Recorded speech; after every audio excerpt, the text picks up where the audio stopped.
What first got you excited about blockchains? Think about it. Oh wait.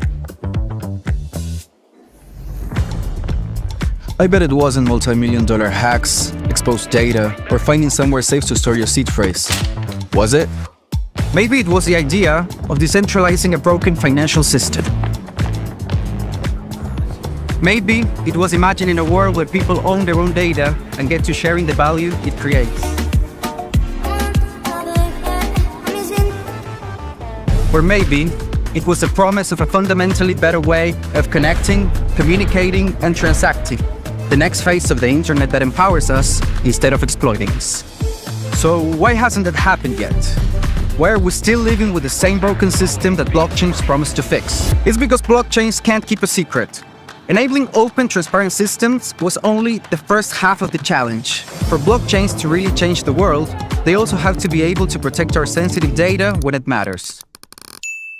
And that's why we built Midnight, to bring down the final barrier to mass adoption and unlock the full potential of the decentralized web. Let's build the internet we deserve, together. Ladies and gentlemen, we all know this in crypto. Ownership matters. That's why Cake Wallet. Cake Wallet gives you full control of your digital assets, all in one easy-to-use application. You can store Bitcoin, Litecoin, Zcash, Monero, and many more with just one secure backup. Swap between coins in seconds. No copying addresses, no complicated steps, and even includes Bitcoin Lightning for faster payments. And with Cake Wallet built in, you can use crypto in real life through debit cards or gift cards. Simple, secure, self-custody. Download Cake Wallet and take control of your crypto.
What the hell?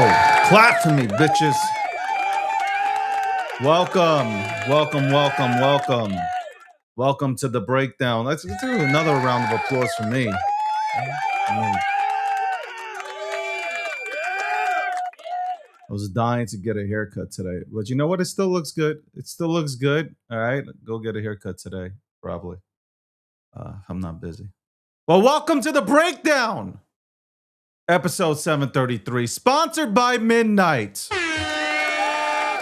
Title sponsor is Midnight. Title sponsor is Midnight. Midnight City, check that out. We'll have more on Midnight City. I've been checking out my AI agent. My AI agent is lazy as hell, man. Motherfucker keeps sleeping. Sleeping in the charging house, man. It's crazy. We'll talk about that also. Ada, one of these goddamn projects got taken for, I think it was 140. I think it's 140 million ADA. We'll talk more about that. I'll get the I'll make sure that the figures are right. Shout out to Polymarket. Polymarket is the official prediction market sponsor of the DG brand and also the breakdown. That's right. That's right. Also, shout out to Cake Wallet, one of the most secure wallets, hot wallets in this industry. That's right. Vic and that entire team have been working on this for years now. Bull, bear, doesn't matter. Doesn't matter. If you're going to use a hot wallet and you want a secure wallet, especially to go ahead and hold your Monero or Litecoin or Bitcoin or Zcash, then go get yourself a Cake Wallet. I might do like a giveaway to see how many people have downloaded Cake Wallet. Might give away some Monero, maybe Bitcoin. I don't know. Quad Network. Hopefully we get the guys on from the network to talk about the network and break down the network. We'll have Dr. K on maybe this week or next week. We'll see what happens. Crypto Politics AI. By the way, we are streaming everywhere other than Instagram, Facebook, which we're still working on. I don't know why we're still working on it. Especially in the last 4 to 5 days, I have 3 million, just 3 million impressions in the last 2 to 5 days being on Threads. Crazy. It's absolutely wild. Absolutely wild. It's crazy over there, by the way. It is absolutely insane. What else? I was leading to TikTok said I have to be a good boy for the next 30 days. Now, I don't even understand what I said. Like, my whole thing is, I keep on asking them, what did I say? Like, what did I say? Where we have 500 concurring, on average, concurring viewers on TikTok. One of our biggest outlets. And I said, what did I say? What did I say? And they said, listen, man, you just got to sit out 30 days. You got to be on your best behavior. If you want to stream live, you got to go ahead and take your phone and point it towards yourself. I'm like, I'm not doing that. I'm not doing that. I wasn't on yesterday, and a lot of people are DMing me like, where you at? We want to see you. We want to see you. I'm like, listen, I'm okay, man. We always once a month we take a break. We have to. By the way, obviously you can notice that I look a little bit darker now, and that's called going outside. That's called working out, training, working outside. Swimming at the beach kind of thing, going outside. That's what it is. Getting off of your phone and going outside. That's right. Working out outside. But what I can say is I haven't worked out for 4 to 5 days. I haven't worked out for 4 to 5 days. What does it feel like to be outside? It feels remarkable. Fantastic. Can't wait to get back. I actually can't wait to get back to working out. Can't wait to get back to working out. Anyway, let's talk about, we got a lot to talk about, right? We got a lot to talk about. I have no idea at this point. So I have friends that reach out, they're hardcore Republicans. They're like, yo, Dave, why do you keep on saying things about like Trump, about like, you know, he might have made the wrong decision by going into Iran. Hold on. Guys, I report news. I break news. I report on news. I break down news. This is my job. And I know there are other channels. I know there are other podcasters and media personalities that will, no matter what, whether it's a Democrat or a Republican, no matter what they do, you will find an excuse for them. And I think that's what's the problem. The problem that we have is that we try to find excuses, and instead of calling it as it is. Listen, there's nothing wrong with,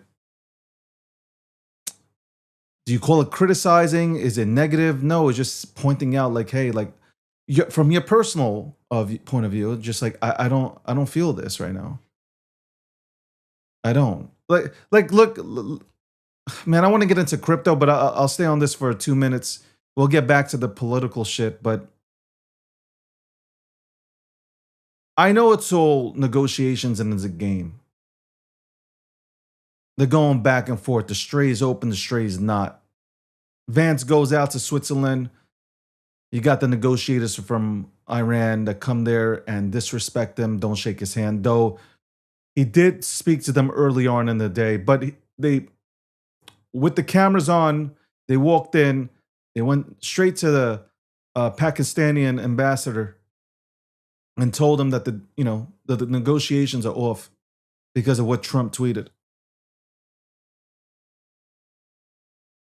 Now, that's what I'm reporting on, things like that. And that's fine. I just think that I think that I will stand on what I've said before. If you go into Iran, you take them out. You take out the entire regime because this is what's going. If you think this is not going to be happening, even after the deal is signed, it will be happening. It will continue to happen. So if we're there already, just take out the regime. They're full of terrorists. They're full of terrorists, and Israel is it's the wild card that it will not allow. Bibi will not allow for this peace deal to, even if they were to agree on something, he won't allow for it. So that's the situation in the Middle East. That is the situation. Markets tanked this morning. Absolutely fucking tanked. Crypto is tanking regardless. Like even when shit is. By the way, I said this. I'm waiting for SpaceX to go into the 110, even $100 point to get some more, much bigger position. I knew this was going to happen. I was telling friends and family. I was like, they're like, how can you be so sure? And I'm like, how can I be so sure? This happens all the time. This happens literally all the time. It went up to what, 220, 250? Some shit like that. And then retraced as expected. I'm not rooting against SpaceX. I'm being greedy and selfish that I'd like to get in at a good position that from 110 to 120. I know SpaceX is going to do phenomenal. Okay. Space and AI is the next chapter for humanity. And 100%, I'm not going to fade SpaceX. I will never fade Elon. Every single thing Elon touches, it fucking goes. So I can't do it. I can't fade him. But yes, like the people in the comments are saying, every IPO, this happens. Because you get people that, look, how many people in this company got shares of the company and now were able to exit? How many janitors? How many entry-level people got shares of the company and now it changes their lives? And that's perfect, beautiful. It's a beautiful thing. You want to see that. You want to see them take profit. For some reason, everything was working. My monitor was working, and as soon as Landy came in, it stalled out. Now it's back. But now I know. I now know why my sets sometimes don't work. But yeah, it's going to be vital. SpaceX is going to be a vital company for when we talk about space and we talk about AI and data centers, and I'm in. Okay, I'm in. But waiting for a bit. I'm waiting patiently to get in at a much bigger position as a SpaceX. Anybody who fades SpaceX is an idiot. If you're not buying SpaceX because of Elon, because you don't like him, you're an idiot.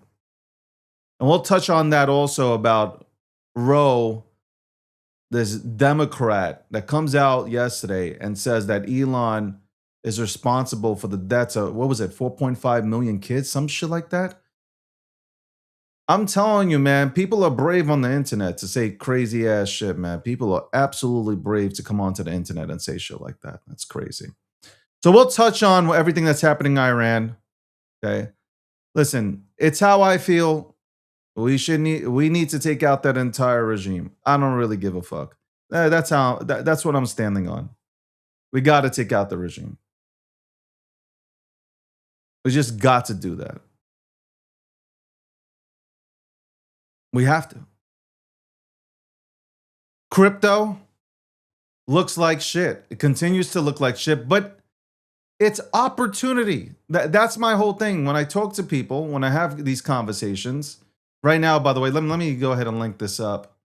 Let me link this up real quick. We'll go to G Markets because that's where I ain't going anywhere else. Why would I go anywhere else but then to use my own product?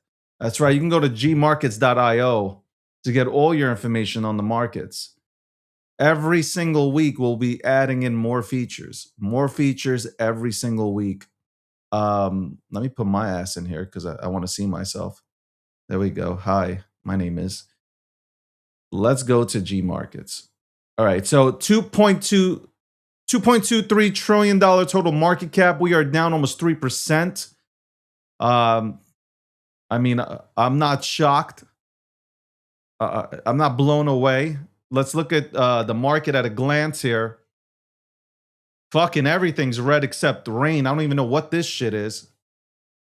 Seriously speaking, I don't even know what this dog shit is. Respectfully. But everything else is pretty much down. You got Bitcoin down 3.2%. You got Ethereum down 4.5%. You got fucking Vitalik.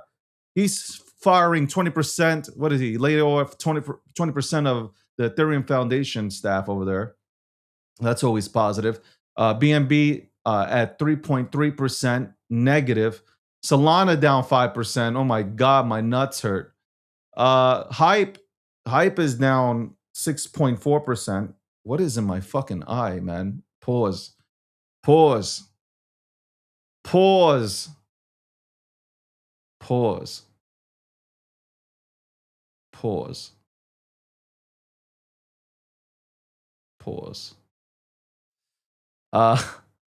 XRP down 3.4%. Shit, everything's fucking down percents, bro. You got ADA that's down 4.8%. We got Monero's down 4.4%.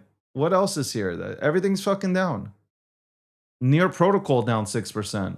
Sui almost down 2%. Litecoin has its summit out right now. They have their summit out there. They're down 6.5%. Look at Bitcoin real quick. Bitcoin's at 62,603. Ugh. And if Bitcoin had Ethereum's market cap, hey, I wish it actually did, man. Real quick, and then send it to 200,000.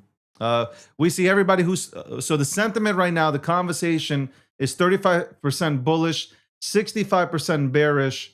Of course, because you got Peter Schiff here. He's all in, fucking just dancing on the grave of Bitcoin.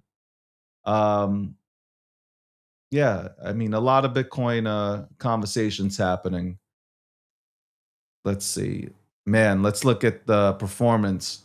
24 hours, down negative 3%. 7 days down almost 5%. 30 days down almost, you can rounding them out, 20%. 1 year, 40%. Wow. Crypto is really performing like hot trash.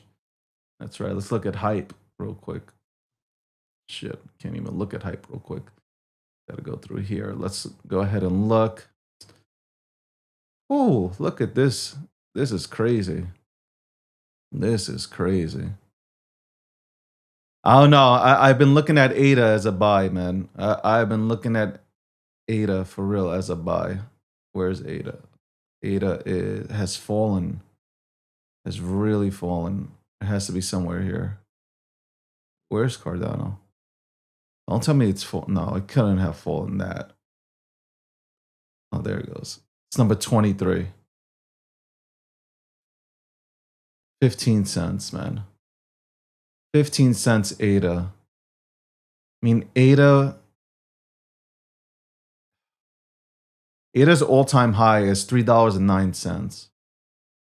All-time low, and I remember this. 1 cent, 2 cent, whatever.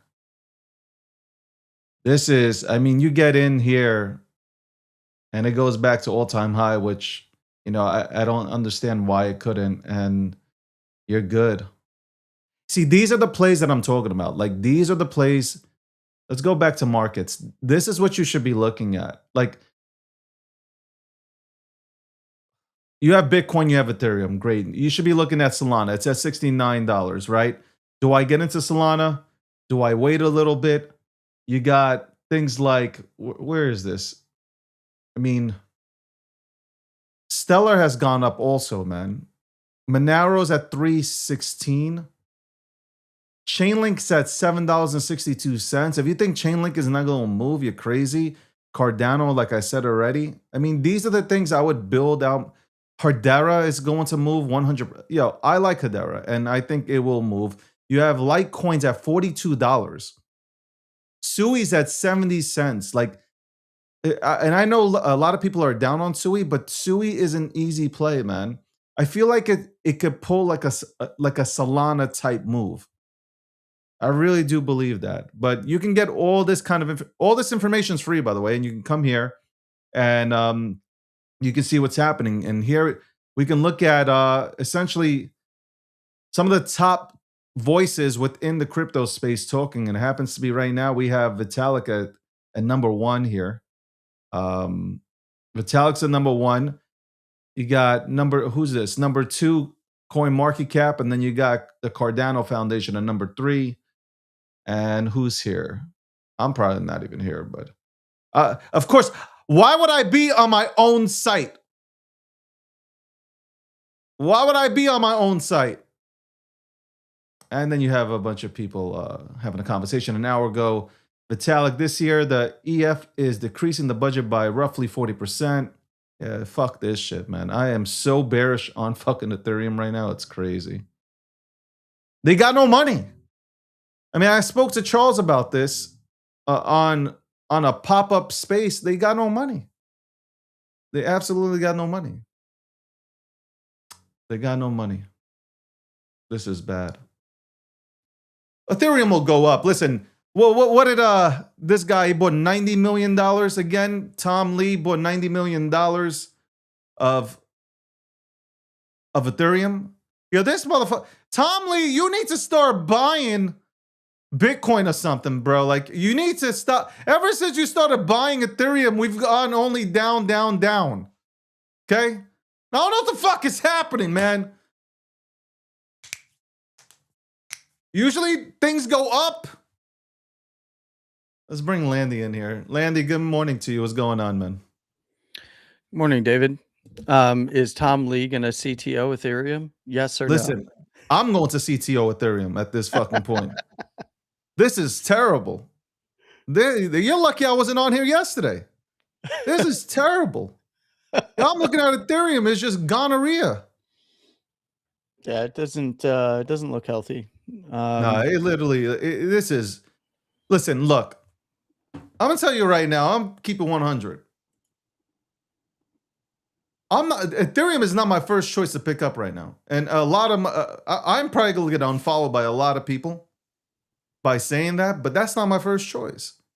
Like, honestly, even with whatever happened today with some sort of hack that happened with Cardano, I'm 15 cent Cardano. I rather there a Sui or Hype or like build it out there first.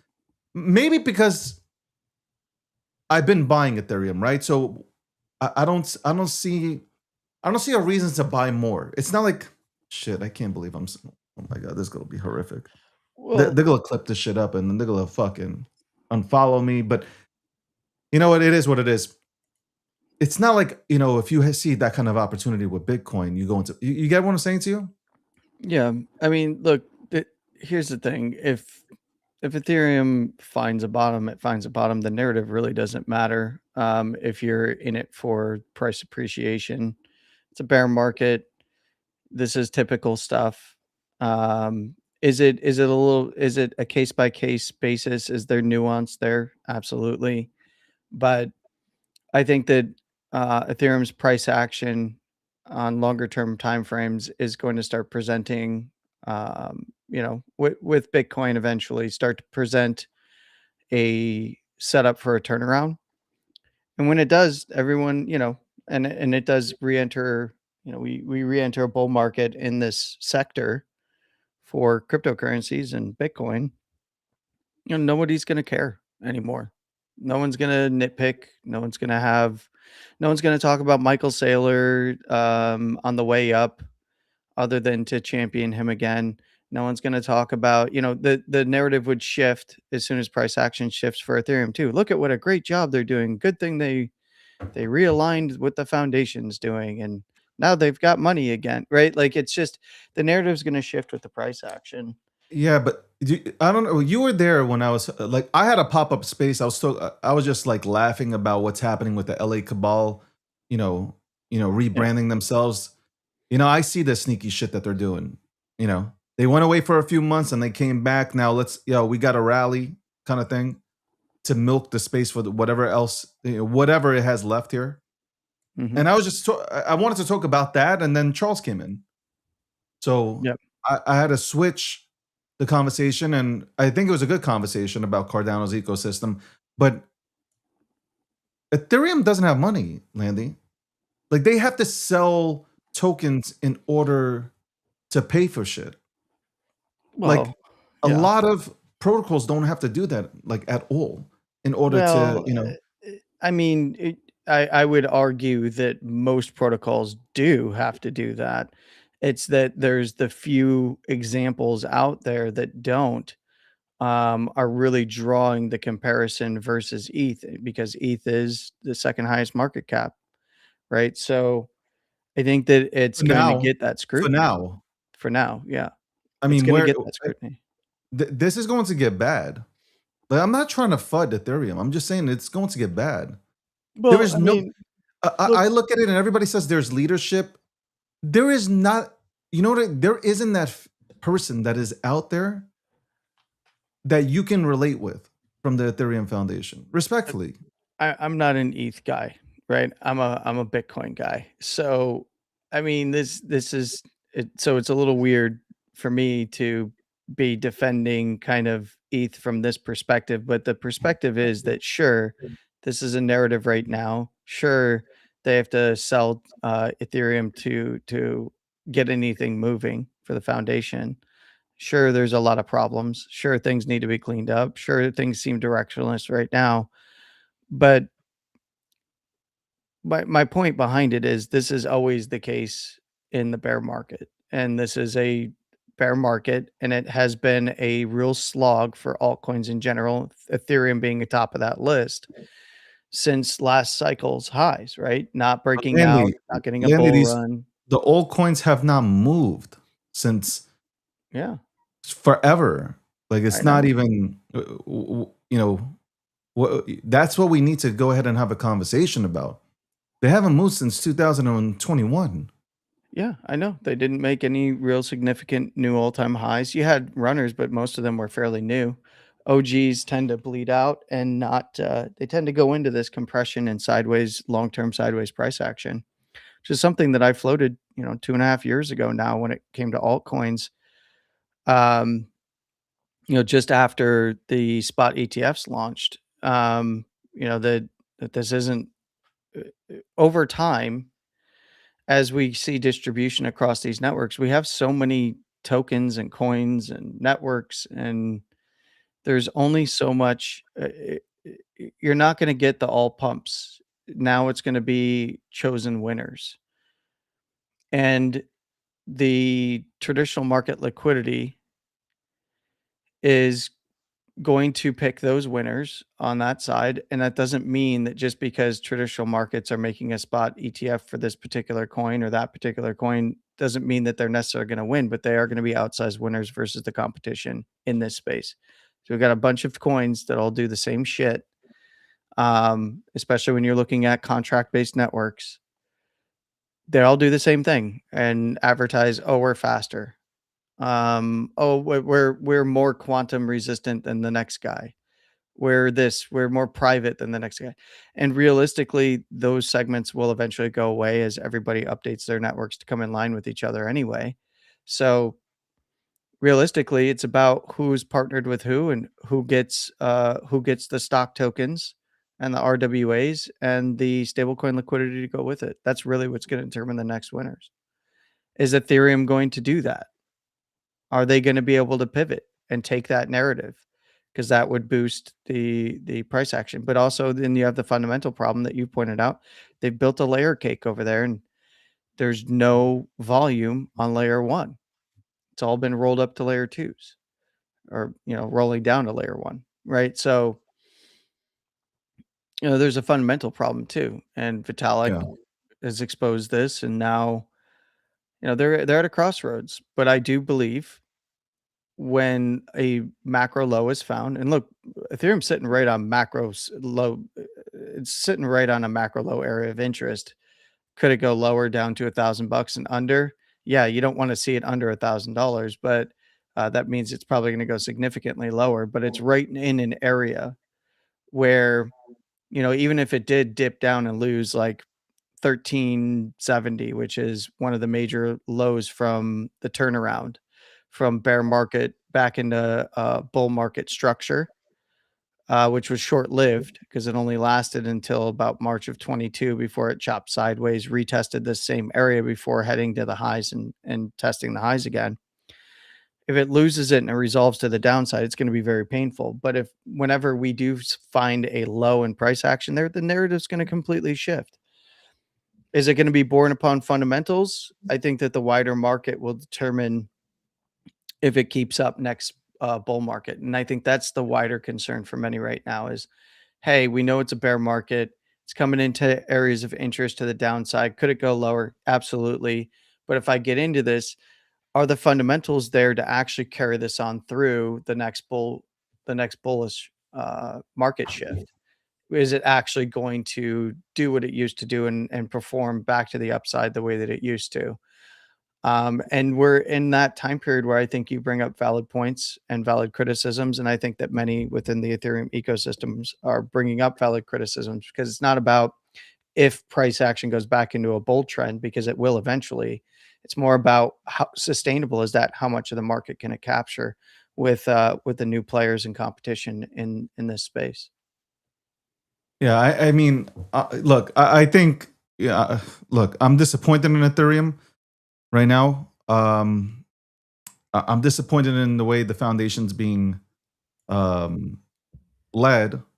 I wish there was a more front-facing CEO that would be out there talking with the way that CZ does, out there having conversations with the people, spaces, more podcasts, whatever it is. You don't have that. You don't have that. Now, if you want to say that Ethereum will do well in the institutional game, they will. And 100%, I believe that to be true, that Ethereum will do well when it comes to institutions building on top of it, because plenty have already came out and stated that they are building on top of Ethereum, or they're working with Ethereum. That's cool. I mean, you could have EVM compatibility like you do on Hyperliquid, but it doesn't really mean much to the Ethereum network at the end of the day. Because they're not, like Charles said, they're not getting anything out of it. Like if they were getting like 5% or 2% of the transactions or whatever it was. It's like great open source tech. Like, oh, thanks.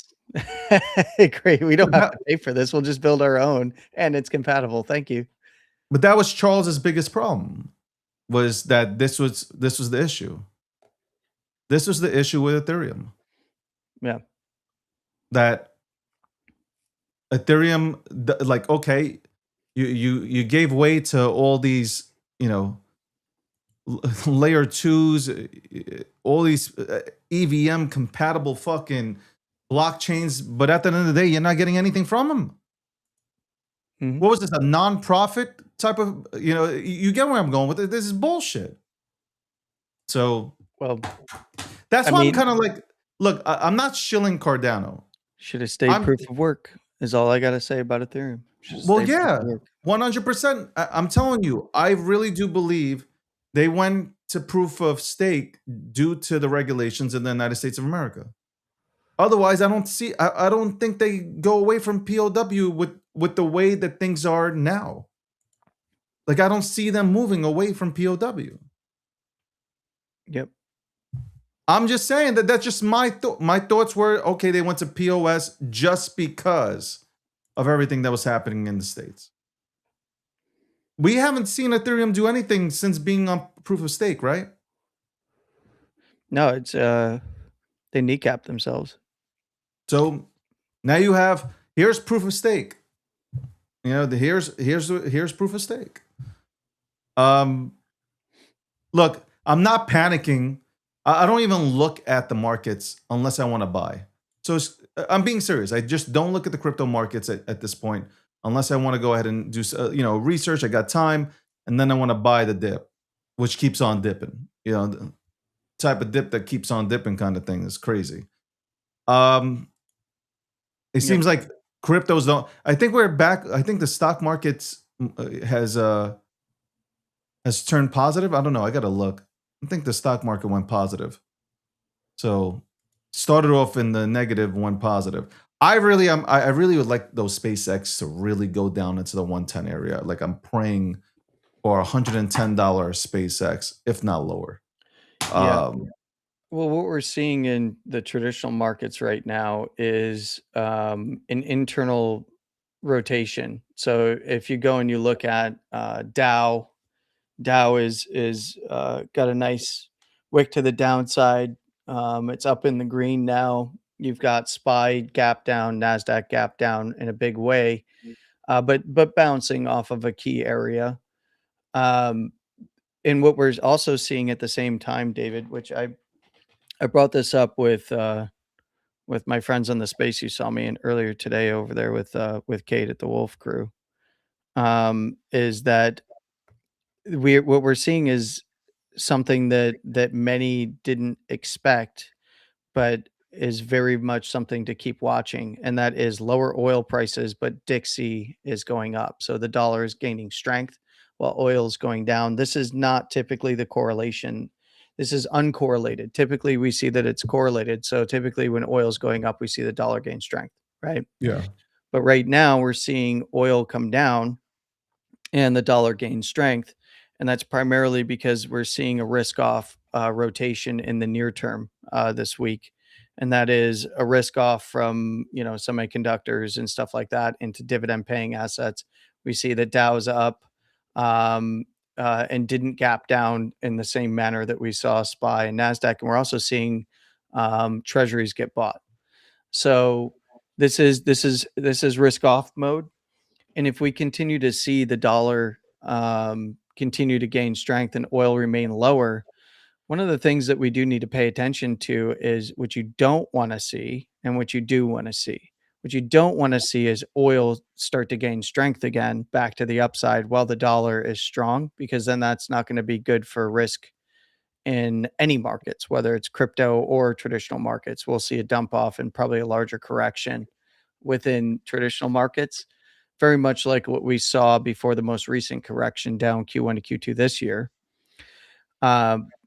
But if we see oil remain low and the dollar continue to gather strength and bonds continue to get bought, that's actually going to give Warsh some leeway to cut towards the end of the year. I don't think they do it anytime soon, but it would give him leeway with a strong dollar to actually provide for some of his agenda, which would be potentially a cut towards the end of the year or very early next year.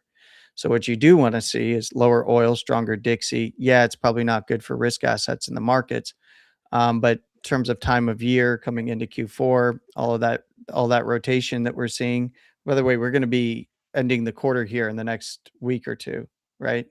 Yeah. In the next week, we've got we've got 7 days before the end of the monthly, the quarterly, and the 6 months. So we're seeing a lot of rotation within the markets anyway. That's normal. But one of the things that we don't typically see is oil down, Dixie up. So if we continue to see that, that will give Warsh latitude to cut, because lower oil prices means CPI inflation's coming down, means that that'll work its way through core metrics that they measure, which would allow him the room to cut with a stronger dollar and also provide liquidity. I don't think he wants to do that. I think he wants to offload the balance sheet, which is actually, this is the environment right here, right now, in which he would want to do some of that, like decrease the size of the balance sheet into the buying pressure that's coming into the bond markets, nice strong dollar. if that persists, I could see them cutting interest rates. And of course, that would be the preferable situation. What we don't want to see is strong dollar, strong oil, because that would lead to the markets not looking very good and the increased chance that we could see rate hikes in the future. So it is something to pay attention to as we are now in the summertime period, as we come through the summertime period into the fall. Could this be made go away? That played in? Well, I mean, sell in May and go away was absolutely accurate for Bitcoin, right? 82 and a half all the way down to a new low at 59. It was not the same kind of a setup for traditional markets. It's really, maybe if you sold in May, yeah, you're probably safe, coming into June time period. Um, so there's an argument on both sides of that. Mid-May, we saw the high in Bitcoin, and 1st to 2nd of June, we saw the high in SPY. And now we're on lower low, lower high territory for SPY and NASDAQ, but it's not the same, not necessarily the same look that we've got in Dow. So it remains to be seen, in my opinion. So far, corrective. And you should never go away, by the way. For anybody out there that listens to sell in May and go away, that you can, even if you go away and have some fun, you should be paying attention to actually get into opportunity on the way down if things continue down. I want to look at this real quick before we go back into crypto and talk about a few things. And we'll go talk about, obviously, we'll touch on everything that's happening in the Middle East. But Polymarket here has Trump says unfrozen Iranian funds will be controlled by the United States of America and used only to purchase U.S. goods. I told Rob this yesterday, and he argued with me. I mean, this is a good thing. Like, this is good. Yep. I will say it's a good thing. Obviously, I've been very vocal about releasing any sort of funds to them. But Remember, I said this last Friday too on this very show. I would have to replay that because I didn't hear anything that was going on here. Well, you guys true. are screaming. That's true. Yeah, we were. Polymarket though has a 24% chance that the U.S. announces a new blockade on Iran. So, I mean, Polymarket has been on it, man. I have absolutely no problem with having their money being used to buy U.S. goods. Yeah, so far we only know of, and we'll see in terms of purchase orders. But so far we only know of agricultural products. That those initially those funds will be directed towards, and it's not like a one shot. I believe this is going to be continuous unlocks essentially. But it is very a much lot a of people are monitored saying, like, situation. look, they didn't even sign a deal yet for in terms of the deal that has everything to do with the nuclear capabilities of, or Well, no, the not. MOU is phased, and part of the MOU is that they don't essentially mess with any of the ships in the strait. We allowed them to trade oil. They're unsanctioned funds, which are under, essentially most of the unsanctioned funds that they're referring to right now. We know that Besant managed to lock up while kinetic action was going on, and through the first part of the ceasefire through Qatar and China, as far as we know publicly. And they were able to trace a lot of extraneous funds. Once they sanction those, if they lift the sanctions, they use them to buy U.S. goods, then, because something I was talking about with Rob is the people there having a little trouble with food right now and agricultural products. So, you know, so not really surprised to see the US say, nope, we're going to control these funds and redirect them towards our stuff. So you will use your funds. Thanks. So, I mean, in a sense, I think that that's actually a good thing, and it actually solves a major humanitarian issue that's going on for the Persian people Yeah. there. As it relates to other things, I don't think any funds should be directed directly to the IRGC infrastructure. If it's used for purchases and we see ships lining there and delivering stuff, then we have our confirmation that what is being said is true. But I said this to Rob yesterday, and it's an old adage: believe none of what you see and half of what you hear. So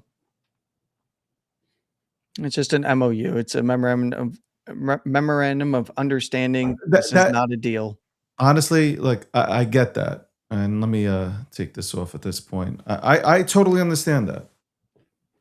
My argument is not. Look, my argument is, and I've learned a lot of this through Threads. Let me tell you, Threads, boy, Brutal, huh? boy.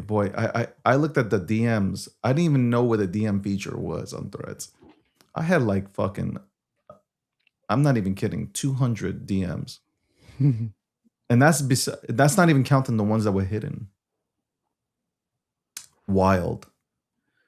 There was a guy who wrote today, a guy running for Congress, Mark Davis. Mm. He said he would essentially paraphrase. You know what? Let me go to it. Let me get this right. Let me read this tweet out right. It's disgusting, by the way. Really fucking awful. He wrote this on Threads or X? Threads. Mark Davis for Congress. He writes, this is what he wrote. He wrote,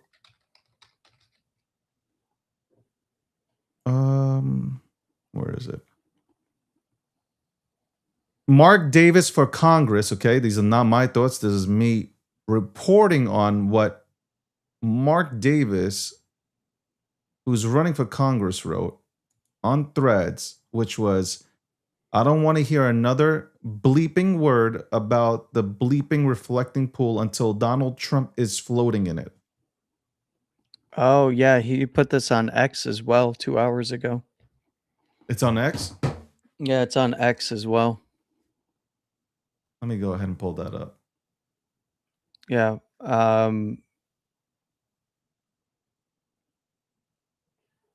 I put in Mark Davis. It's Mark Davis for Congress on X. I don't know if this is an official account, but it's Mark Mad Dog Davis.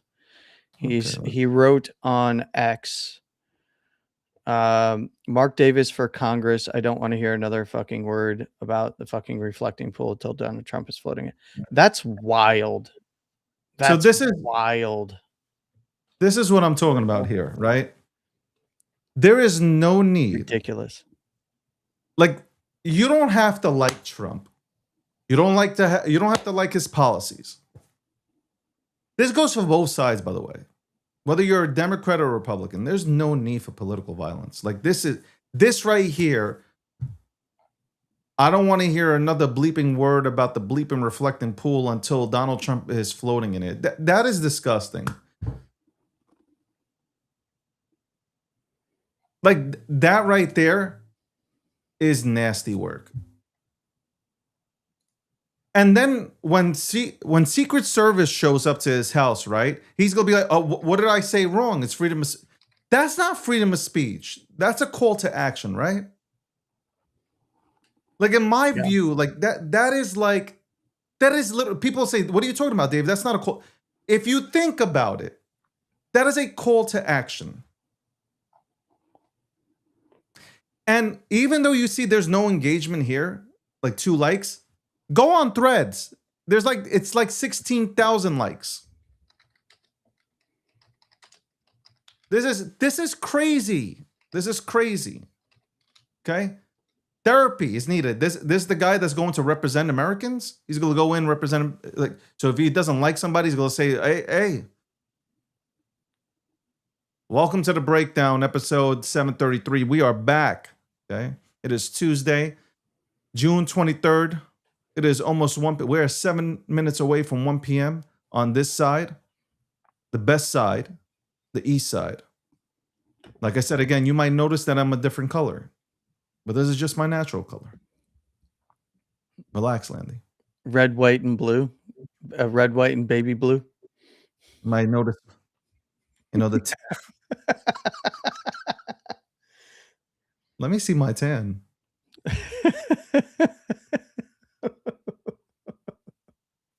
Bro, I got burnt, bro.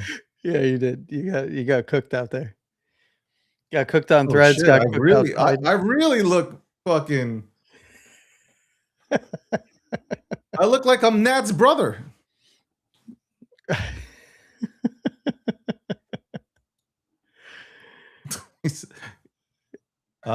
No, but that's what happens, man.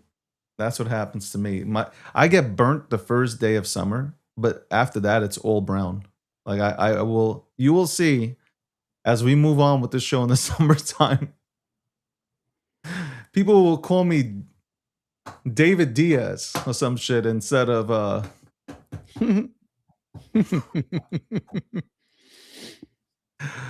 welcome. Anyway, yeah, so the I don't know. People have been asking me about the crypto market, and I just say, look, I'm buying things that will generate a revenue. Now, you guys might scratch your heads and think like, what the fuck is he talking about? What revenue? I'm looking for assets that go beyond the Web3 space. That's it.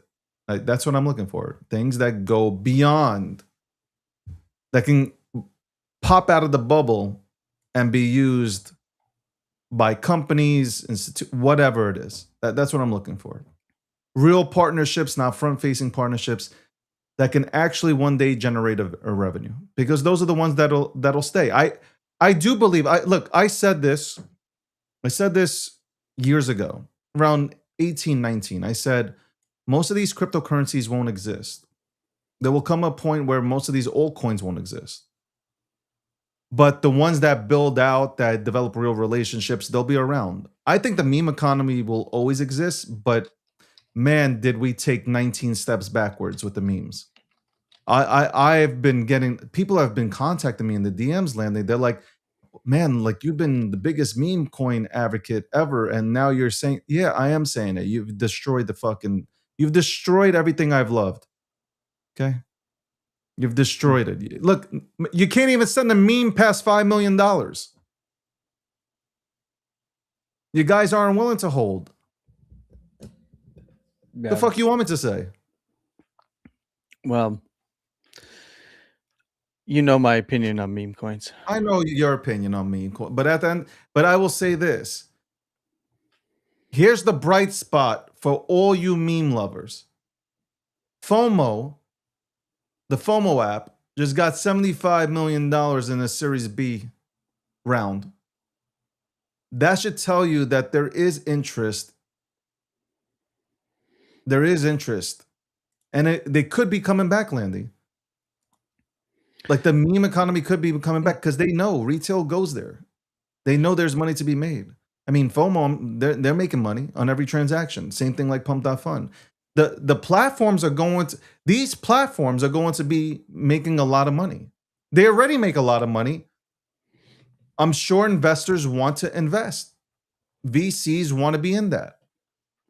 You will see, like, anything that is crypto related, and especially related in terms of anything that is pushed towards retail, will get a good investment. You'll see $10 million investments, 20, 30, maybe even 50. And let's wait until the bull run comes back. You'll see a lot more money poured in, because they know that's where people come to first.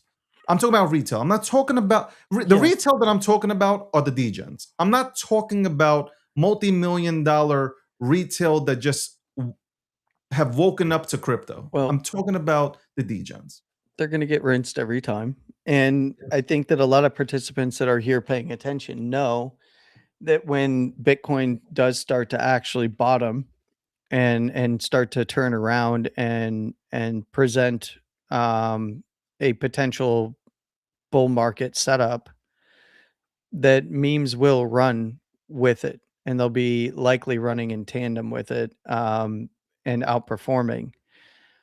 The fact of the matter is that it's very short-lived, right? So the participants here, I hope, learned from the last cycle into Take this profit. bear market to take profit and rotate. Because if they didn't, they're gonna get wrecked again and again and again. And look, it's, doing the same thing over and over again and expecting different results is insanity, and Yeah. unfortunately, there's a lot of insane people here. So Yeah. hopefully, they've come out the other side with a little bit of sanity, this time. I got absolutely I, torched I when I was calling for the top, and when it actually happened, I was getting torched the entire time for saying, "Look, I called the top. You need to if you're in it now, these are just bounces. You can't trust the bounce on these." And I got ripped apart, like legitimate hate from people on X in particular. But the fact of the matter is, we've seen this before over and over and over again. It's just a different iteration of what we've seen before. And the market's going to evolve again in the next bull phase. So understand if you're not paying yourself on the way up, you're going to be you're going to be paying for it on the way down. I think you get into stuff that actually does present the chance to create revenue the in problem the the company's problem with years. the problem with so the memes, you can't, like, if you're in memes right now, and there are a lot of people that they haven't taken profits out of the memes. You're down what, 98%, hypothetically speaking. You might be down 98% on memes. Sure. Here we Most go. are. The This the fuck, I problem gotta tell you, man, I can't stand whatever's happening when I think Landy has done something where my monitors consistently go out now. Like, you know what? I don't know. I gotta call somebody, man. I can't be doing this every single fucking time, looking at a blank screen while I'm having a conversation. What I was saying though, Landy, is if you're down 98%, it makes no sense taking money out. Like, I do say take losses, right? But I say take losses on things that the community's not there anymore, right? Like, there is nothing there. So yeah, like, in my mind, you would take your profit out, right? Or not profit, you would take your losses and whatever's left, right? That's my thing. I don't But like, for a there's lot of people a meme. there, it doesn't make a lot of sense. I mean, yeah, it could go down another 99%, right? It could always go down more, but it doesn't make a lot of sense. You might as well, wait for bull structure in the overall crypto markets to present itself again, and then evaluate your underwater positions from there if you're already underwater. But this is not financial advice, and I'm not here to pull you out of your freaking bad positions. No, but I'm saying that, like for instance, Pepe, right?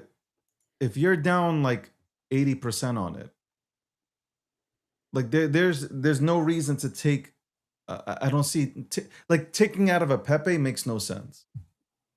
Taking out of like some dog shit that you went into off a pump.fun, and went in with 50 G's, and now it's at, like I always say, you have like $5,000 left. That makes sense. Like, in my eyes, okay, there's no community here. Devs left. Nobody wants to see done. You got to make a decision and leave. But like a Pepe or Doge or Shiba Inu, they have the opportunity to make another run. Like that, especially if they're going to be investing into like applications like FOMO, and all these things are getting, millions of dollars. The memes will run. I just don't know. Honestly, I can't say when, but they will run.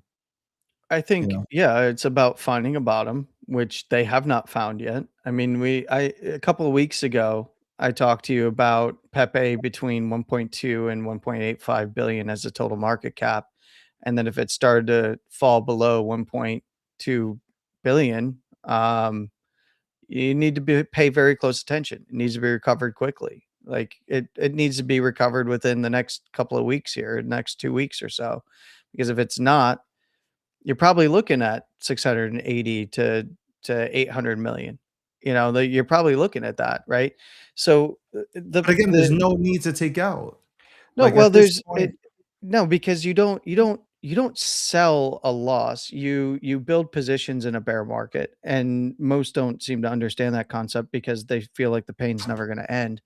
And then memes will go back into a bull market structure. My contention has been, and it remains, that many memes will fail to make new all-time highs in the future. That doesn't mean that they won't All right, have so let me ask you a magnificent question. runs off the Are you lows, ready? though. Will Yeah. Dogecoin make a new all-time high? No, It'll never make a new all-time high ever I again. don't see the setup for it making a new all-time high anytime soon. Okay. Shiba Inu, No, Pepe. it's got a better shot than the other two, but I'm still not of the opinion. See, here's the problem. You know that when it turns around in a bull market, there's going to be a million new coins launched every freaking week, every month. The But there tools are only has to getting be, better for that. but there has to be a point where we say, I okay, think that hold on. Pepe's got a better shot than the other two at a new all-time high. No, but here's But what I'm I'm not counting on saying. it. At some point, the community says, like, bro, we got to go back to. There has to be a. You know how, like, Landy, you know how old school jerseys are dope? Mhm. I feel like we have to have that retro meta that comes back, where it's like, yo, let's go into Pepe, let's go into Dogecoin, Shiba Inu, let's go into these things because they actually did hit these type of numbers. So if they can do half of these numbers, we'll be fine with them. Like, who would you rather go with? Would you rather go with some new shit that popped off of a launch pad, or would you rather go with something that has proven that it did numbers and they held there? Like, it's one of those, like, I want to get the retro jersey. Like, I think the new jerseys are nice, but I'd rather get the retros. Yeah, well, I get it. Look, I think that Doge, the only reason that Doge would have a shot at new all-time highs is because it's its own network, right? That if you And want to it's not make a going to be case because of for that. Elon. There's nothing that Elon can do. Well, I look, my point to you is that because it has a network, it has value beyond just being the dog token, right? Yeah. Um, that's so that is a legitimate, and because of the macro structure, it's a big compression from 2021 until now, right? It's just a sideways big price range. So could it break out to the upside, make new all-time highs? I could give you that. All right. So, Yeah. but when you look at Shiba Inu, there's nothing there. And they tried to build, they didn't do much. It's kind of gone nowhere. Pepe, I think, because it didn't hit like this wildly. I mean, look, it hit a very high market cap. That when we're talking about what Pepe hit, it was an incredible run up Yeah. to $11.3 billion market cap. I think that Do you that's think actually Pepe's got cooked? more. Um, uh, Honestly no, speaking. no. Even if it goes down, you could see this thing go all the way down to like the 500 million mark, and I don't think it's cooked. I think that it still has, because it is, it can easily take over the liquidity narrative, because of how robust the liquidity is across various exchanges and on chain. That it has, I think it has a better shot at making a new all-time high, but I'm not counting on any of it making a new all-time high. My main reason why, and I've said this to you for a long time, um, that there's a lot that will never make new all-time highs again, is because the competition is only going to become more fierce in the space as technology improves and more platforms are coming out and new launches get exciting and everybody starts to ignore the older tokens, but also because the real But competition Landy, hold is on, hold revenue on. generation. Hold on, because But this is I don't. important, because Okay, this is go part of ahead. my thesis, not yours. This is the revenue generation that you pointed to is coming on chain, right? When you have tokenized stocks that are actually deliverable, by the way, be very careful out there because a lot of it's not deliverable for the underlying shares. When you have tokenized assets on chain that are paying dividends, when you have stock tokens, and RWAs that can pay dividends, actually have balance sheets, actually have earnings, and actually have a very long history, now you're on the same playing field with all of these tokens that are more on the gambling side of things, further out on the risk curve versus a lot of these things that you're going to see institutions provide a ton of liquidity towards. So the competition within the meme space is going to get more fierce. And then you have a new entrant to the space that is revenue generating, dividend paying stock tokens and RWAs that have long histories in traditional markets. So I think that it just makes it that much harder because you've talked about this. There's millions of tokens out there. You spread the liquidity so thin that nothing can actually be concentrated into a Doge, a Shiba, a Pepe. So that's my point behind that. And that's that I've died on that hill when everybody was shooting at me when we were at the highs, and I said, "This is it. This is you better cash out now." Well, Bobo moved from Ethereum to Solana, and one of the reasons why Rec moved from Ethereum to Solana is because of fees. Because he was on the show and he said it like he would have made like $5 million in fees if Ethereum had that option. Anywhere Yep. from $2 to $5 million Yeah. in fees. That would have helped, would have helped them with marketing, whatever it is that the project needs the money for, it would have helped. Buybacks, whatnot. Yeah. Move over to Solana, you get creator whatever. fees. Yeah. Whatever. Bottom line. Yeah. And the tokenomics are different. And a lot of people like tokenomics mean something now. So I don't know. Well, Yeah, you're laughing. I'm laughing because because remember, look at how far we've come. And this is where it was, and the original reason why. Now we are talking. I'm talking post Doge, post Shiba Inu. The reason why memes became such a big deal was because it was a thumb in the eye of the regulators saying, no promise of returns, no utility. We're not a security, right? So screw you. We could do what we want, right? And over time to survive, then it's like, okay, well, now we're actually gonna have a team. We're gonna have products, and we're gonna do this, and we're gonna do that. Because at the end of the day, if you want to have the long-term sustainability, you can't just be the thumb in the eye, especially when the regulators start going, yeah, no, you're all good. Everybody do your thing, right? When here's the brakes are taken off, have fun. Well, now you have a changing environment where now the tokenomics do matter. Now, token schedules matter, and I think that they're all bullshit at the end of the day anyway. But we're just modeling what we've seen in traditional markets and crypto markets, right? But now it's we got to have a product, we got to have a team, we got to have marketing. It becomes a business. And I think those who treat it like a business will do well if they can straighten out the tokenomics portion. If they are on a chain where it's generating revenue for their project, they can throw back into the project, they can buy and burn, they can create product, they can get out to the wider market to break free of just being on X and at the whim of the next coal that might pump their shit. So I think this is there's now a few entrants there that I think could be successful. Is this now? Have we reached the point where like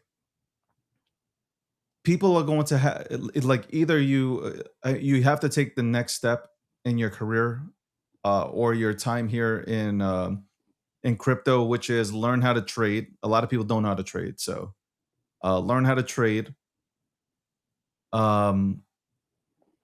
I mean, holding isn't cool anymore, right, Landy? Like, unless it's a real asset, holding isn't cool, right? Think about it. People are flipping out of things every 24 to 72 hours. Like, you get into something. Well, it's not the trend. The hodl mentality was always kind of a lie anyway to keep people trapped. Yeah, but people used to hold. Yeah, I mean, people used to hold, but they would hold because they're buying in the bear markets and hodling through to the bull market. And then No, but I'm saying like throughout heads. there used to be like this, like we're gonna make it. It used to be something different. I'm just saying. I'm not saying you held. I'm just saying in general, like there. I mean, I did. I am a hodler. I still have ETH from when I was mining it back in freaking 13, 14, right? Like that's that good ETH. We know what kind of ETH that is. right? Like I still have hodl assets that I'm because they've appreciated so much in value. That's why you become a hodler. But you can't look at somebody that bought $100,000 Bitcoin and go, hodl, they don't get it because they're scared. So you have to go, look, you need to have a plan for accumulation so that you can become a hodler and realize that upside price action, whether or not you want to sell out to fiat or not. I personally wouldn't, because I think that Bitcoin and there's going to be other assets. I don't know what those are. I used to think that maybe ETH would be one of them, but I'm no longer of that mindset since moving to proof of stake. I told you this years ago. I got off that train when they moved to proof of stake. They weren't going to be the solver to Bitcoin's gold in terms of analogous. Once they move proof of stake, it just isn't. It's not feasible. All right, relax. Just because I'm very disappointed in Ethereum, don't take liberties here, bro. That's not a liberty. Yo, That's no, not a liberty. you're taking shots below the belt. I'm not taking shots. I'm not. This is reality. The reality is that Tom Lee was the biggest bear market signal that you ever see for Fuck, ETH. man. Fucking guy, man. Yo, Tom Lee, stop buying. Look, Tom, just go and CTO Ethereum, turn it into an institutional chain, screw everybody else, just start printing stables like crazy and pairing stocks to it, and that thing will go to the moon. I hold. I'm a holder. I'm thankful. Like I would probably be underwater if I just came in. Well, I would. Tom Lee, man, what the fuck, bro? Chill. Just don't buy 1 week. Let us see what happens if you don't buy. And Look, Landy's been, by the way, let me tell you something, ladies and gentlemen. Landy has been waiting for this moment. He has been waiting. He's been waiting to river dance on this. No. He has a huge smile on his face right now. I talked about, hey, Tom Lee. I can't help it. Good that he's buying. He did go ahead and make mention that Bitcoin's going over 100 grand in 2017 on CNBC. Landy was like, nah. I want to hear none of that. Yo, Tom was just off. Tom was off just by, a couple of cycles. So Landy is a certified hater. Okay. This man is he looks like a cute little puppet, but this dude is a certified hater. You're praying for this. I was not praying for this. You hurt a lot of people in Ethereum. It hurt their feelings. You got a bunch of people waiting online for welfare checks, bro. Like, you understand what's happening here right now? Bro, and by the way, you motherfuckers, look, before I forget about this, all you motherfuckers deserve this market, okay? And you deserve what you've done to the memes. You guys are rallying behind the Bando kid, the one that said, thanks for the 20 Bandos, bitches. You guys are rallying behind. I'm telling you, this is the most fucked up place. This is the most fucked up industry I've ever been in. Well, you know what? Society does root for the bad guys, right? Here. We're all adults here. Don't worry about it. He's not even an adult. He's still in 12th grade. Oh, no. Of course, he's not an adult. I'm saying that it's all the people that are rallying behind him. Y'all rally behind the bad guys. That I've learned something this cycle. You guys really do rally behind the bad guys. So let me make these points. LA Vape Cabal took your asses. Okay?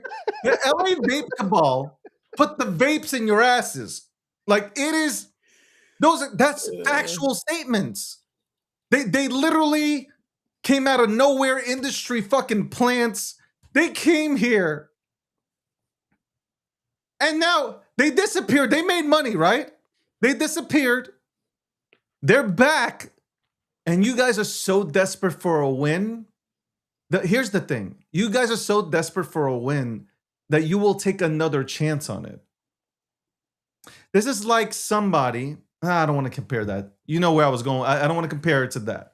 What, Stockholm syndrome? That's all it is. You know, It is.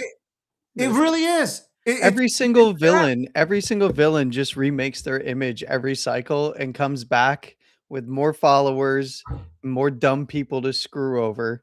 That happens every single cycle. Like, look, they take advantage of the naive and they take advantage of the coattail riders that know that they're scamming and know that they're full of shit. But hey, we might as well ride this to the upside because I can get a little taste too. And that is what encapsulates the entire industry. And if you think it's unique to just meme coins, think about the early days of Bitcoin, Ethereum, XRP, and all of it, Litecoin, every single like look at all of it. It's all the same shit. And then it's funny because like BTC maxis, they literally exited on everybody's face and then went and went and started funds while still utilizing the BTC branding. Like, yeah, no, I'm a BTC max. They sold their Bitcoin a long ass time ago and they got rich in fiat land, bro. Like, what do you give me a break? And this is something that, you know, a lot of people don't even know how the original exchanges came to be and how Yeah, the but Lanny, miners this is, supported them on all sides for all you know these what? different networks. Like no one CTMZ knows the mentioned history. They CTMZ just pretend to mentioned know the just now history. in the comments capitalism. Capitalism still exists in crypto. I've always stated that. Capitalism, just because we're in a decentralized space, doesn't mean that capitalism is dead. But It's 99% vaporware over here, though. no, but this is like I'm gonna make a comparison. I think that we'll all get this. This is like what y'all do. Hold on, I'm laughing. You know that. Hold on, Landy.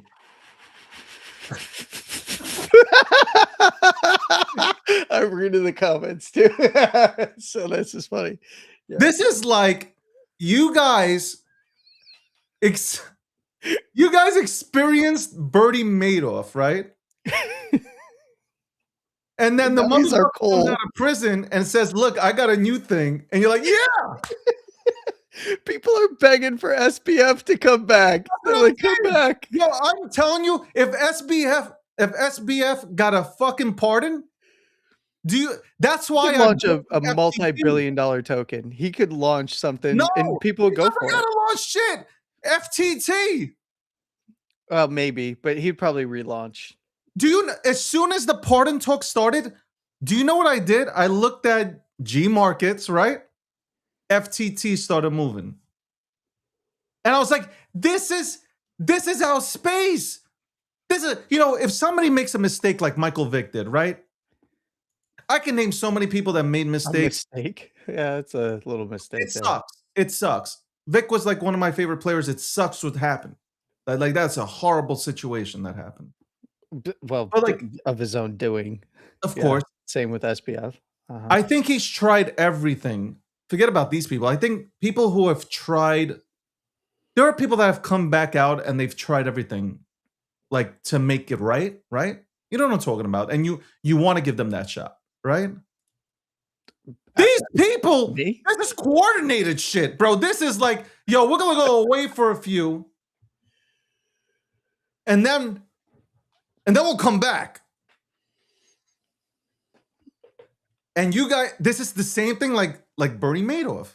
Like it's just like, oh shit, Bernie Madoff's back.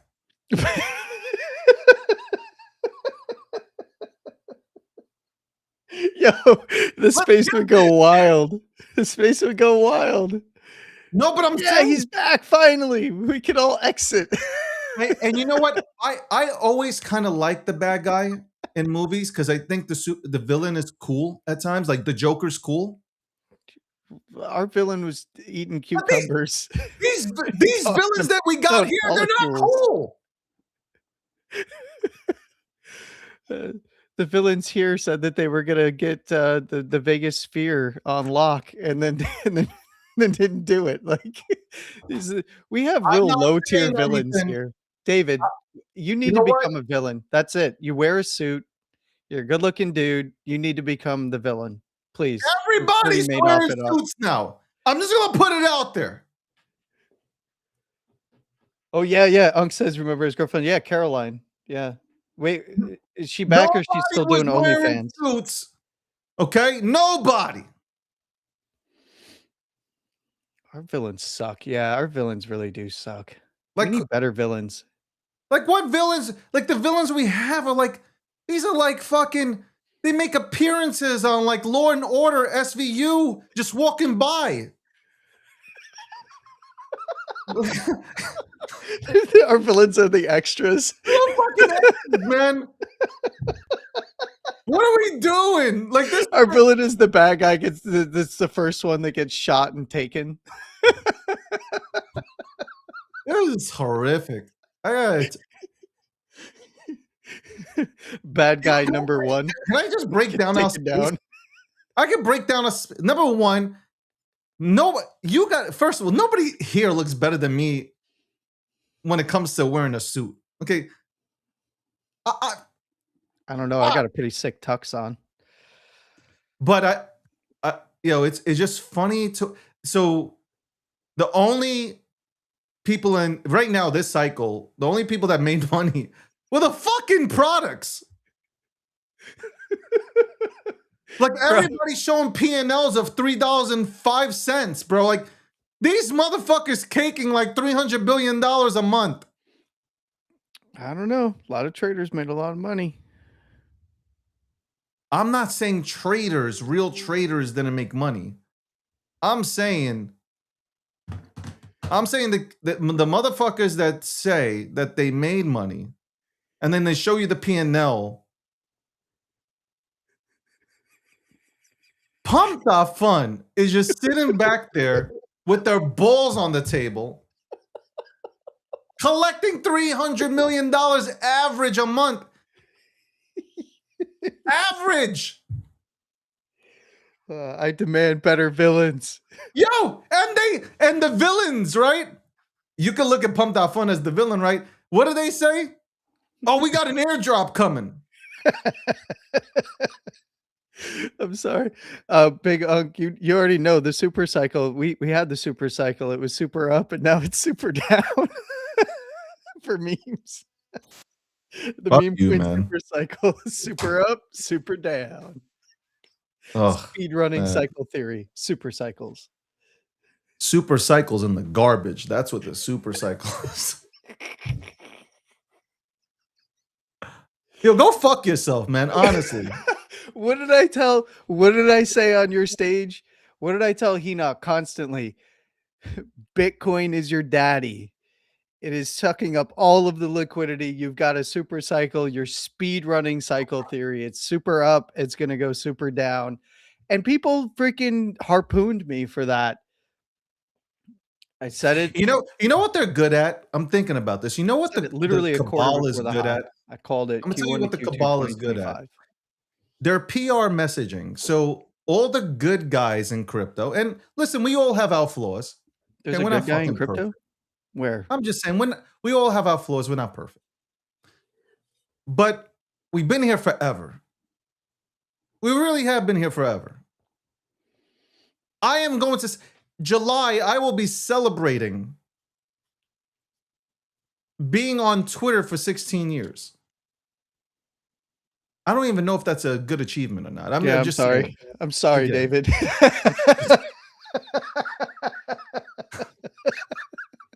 I'm so sorry, bro. I'm sorry that you've lost 16 years. I mean, I'm gonna look at what my anniversary date is for Bitcoin talk and shit. Man, I miss those forums, by the way. I mean, they're still there. You can go Yeah, chat. it's not the same. No, it's because I'm astroturfing the shit out of it constantly, but whatever. No, mind but me. it's not the same. It's not the same. It's not the same. Like I'm telling you, it's never mind. Anyway, but you used to be smart. After 16 years, you lost a lot. Okay, says a guy who voted for Kamala. Anyway, save that shit. Do me a favor. Okay. Says the guy who was going to move to Canada. What happened? What happened? What happened, Nunk? What? Oh, sorry, I had to. Says the guy who was going to move to Canada. Who the hell wants to move to Canada? I'm sorry, that's such a good dig, though. It's such a good dig. You said you were moving to Canada. You know what you can actually hang your hat on? Hold on, I didn't finish my fucking monologue, bro. Over the course of 16 years, David, you've gotten a lot healthier. You've turned your life around. You've gotten What healthy. the fuck are you talking about? You've gotten really into working out. You've had a lot of time to think and grow as a person. You motherfucker, bro.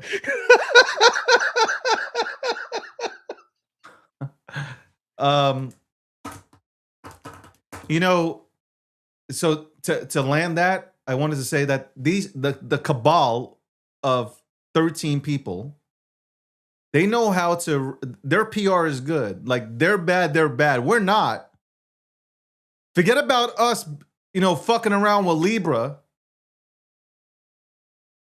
Forget about us being with Melania token and all these things. Look at them. Look at them right there. That's what they do good. You're laughing. This motherfucker's on mute. But you know what I'm fucking talking about. I'm freaking dying over here. I'm sorry. I'm reading the chat. I'm listening to you, and I have so many things to say, but I can't stop laughing. I just get better looking with age, bro. It is like, this is fucking, it's unfair. It is unfair to you, motherfucker. It is absolutely unfair. I could grow out a mohawk right now and make it look good. All of a sudden, everybody's wearing a suit. I agree. I put on a tux just so I could try to one up you, but I don't look as good. Every single, almost. I'll give you that. I've played your fucking videos. Y'all look like you came out the hamper. Okay? Now everybody's rocking a suit. Now it's cool. Before they used to say, oh, look at him rocking a suit.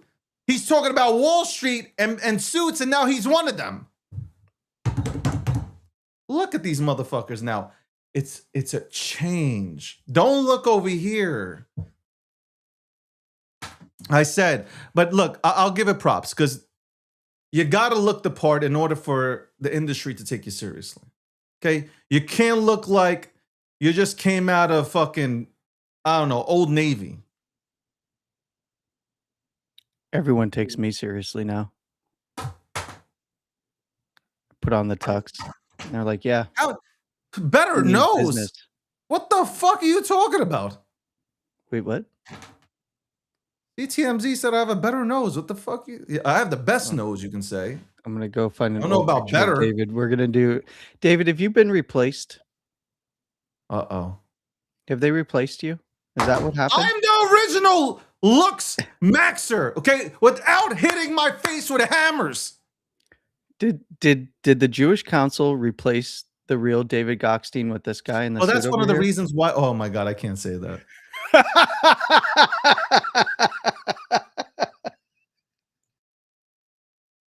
Oh fuck. That card's gone for good, bro. Yep. I went there. That's crazy. See, this is the kind of shit we just say out in New York, or I should say, when I was. Never mind. Oh my God. Will the real David Gokhshtein please stand up? Please stand up. I don't. Why are people bringing up who's this guy over here who's not into memes anymore and he's criticizing it there? Who is this guy? Who is this guy? I have no idea who he is. I'm an industry plant.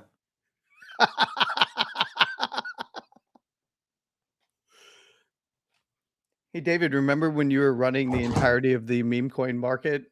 And remember when I was accused of being the creator of Mt. Gox?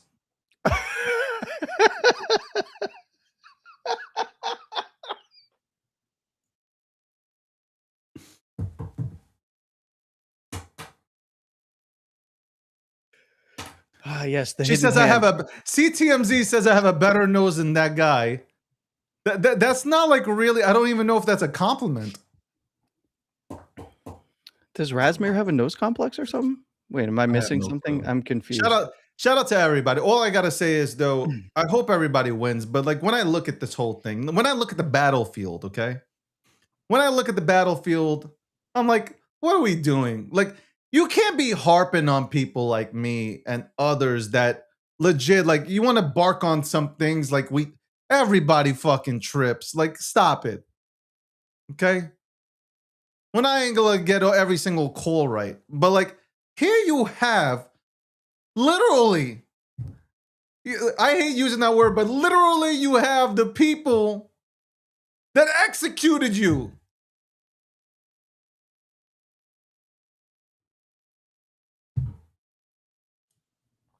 There you go, Big Unk knows. David, I got shit for days that you were accused of. I mean, I've been accused for breathing wrong. Well, you do breathe kind of funny. The fuck you talking about? what are we talking?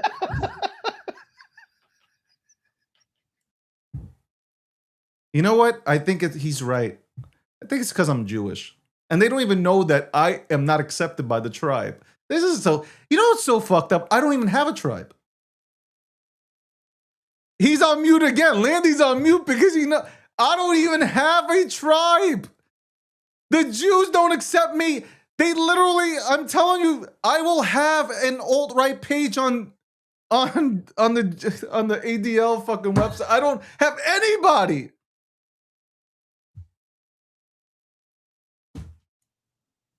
I really don't. I'm the bad guy. I'm like fucking Scarface. You need me. You need people like me.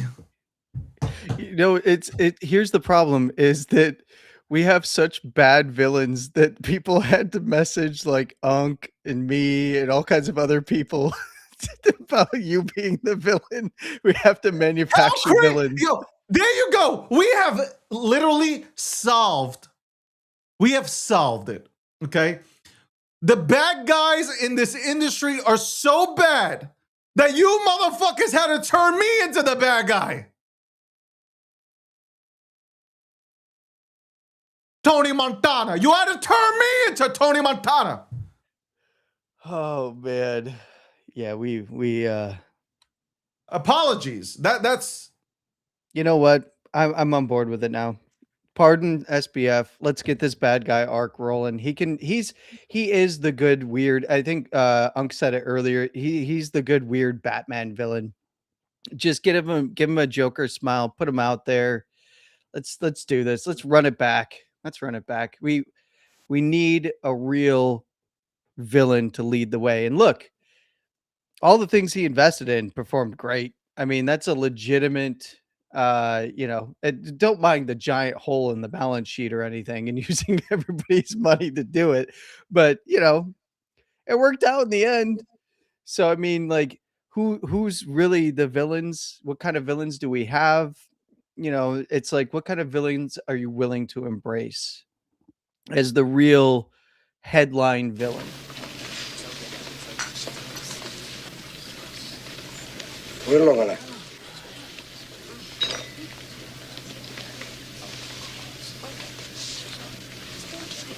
You're all a bunch of fucking assholes. You know why? You don't have the guts to be what you want to be. You need people like me.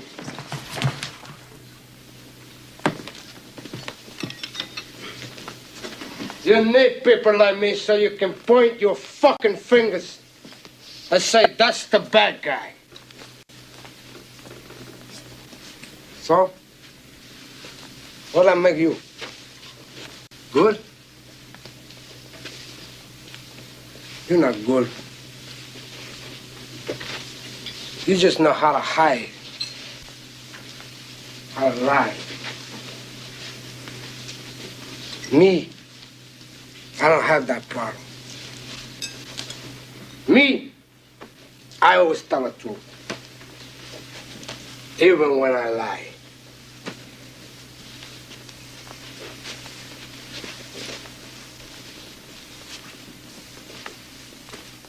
So say good night to the bad guy.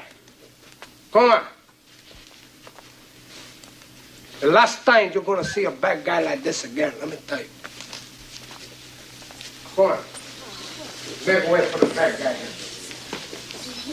There's a bad guy coming through. Better get out of his way. I'm just saying, Landy. Yeah. I mean, is that not it? Look,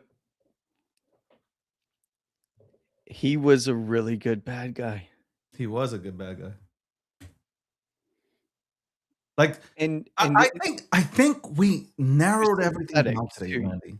you could be sympathetic to his mentality. You could identify with portions of his mentality, which was what made him a really good bad guy. I think we finally nailed it down. When you think about it, hold on.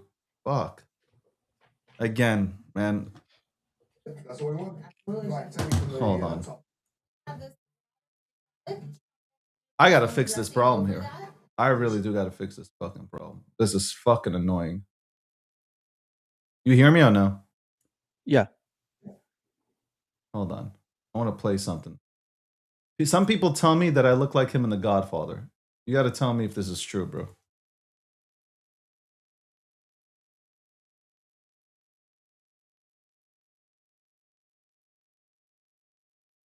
Hold on. Some people. Oh. I didn't buy premium on this one.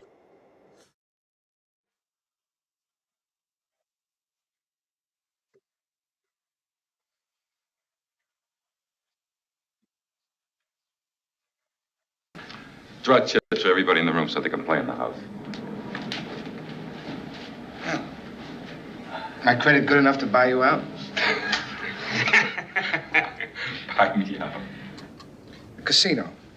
The hotel. Is there a resemblance? You got to shave. We got to find out. Well, I'm not shaving right now, man.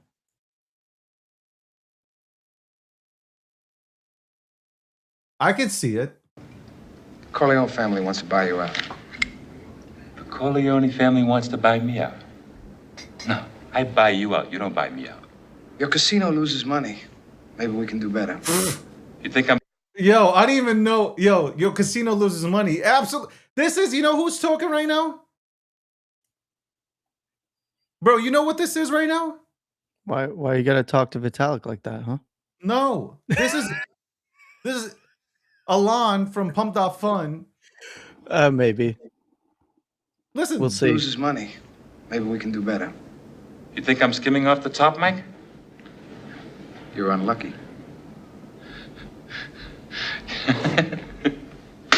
You goddamn guineas really make me laugh. I do you a favor and take Freddie in when you're having a bad time, and then you try to push me out. Wait a minute. You took Freddie in because the Corleone family bankrolled your casino because the Molinari family on the coast guaranteed his safety. Now, we're talking business. Let's talk business. Yeah, let's talk business, Mike. First of all, you're all done. The Corleone family don't even have that kind of muscle anymore. The Godfather is sick, right? You're getting chased out of New York by Barzini and the other families. What do you think is going on here? You think you can come to my hotel and take over? I talked to Barzini. I can make a deal with him and still keep my hotel. Is that why you slapped my brother around in public? Oh, no, that was nothing, Mike. Now, Mo didn't mean nothing by that. Sure, he flies off the handle once in a while, but Mo and me were good friends, right, Mo, huh? I got a business to run. I gotta kick asses sometimes to make it run right. We had a little argument, Freddie and I, so I had to straighten him out. You straightened my brother out. He was banging cocktail waitresses 2 at a time. Players couldn't get a drink at the table. What's wrong with you?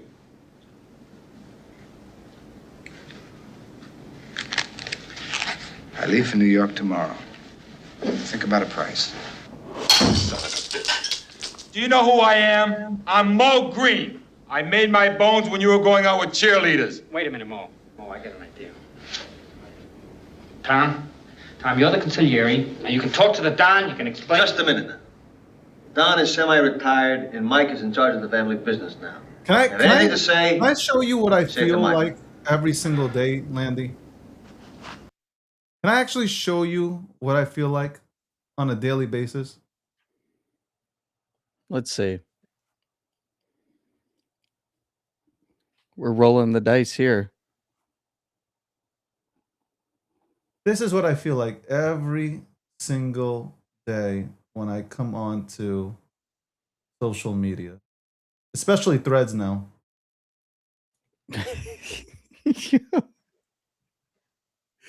When are you making your Blue Sky account?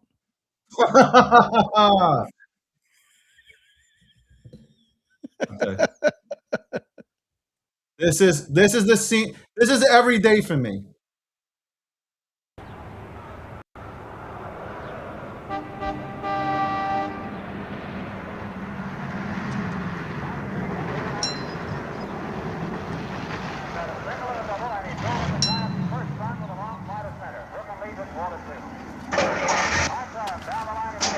Son of a bitch.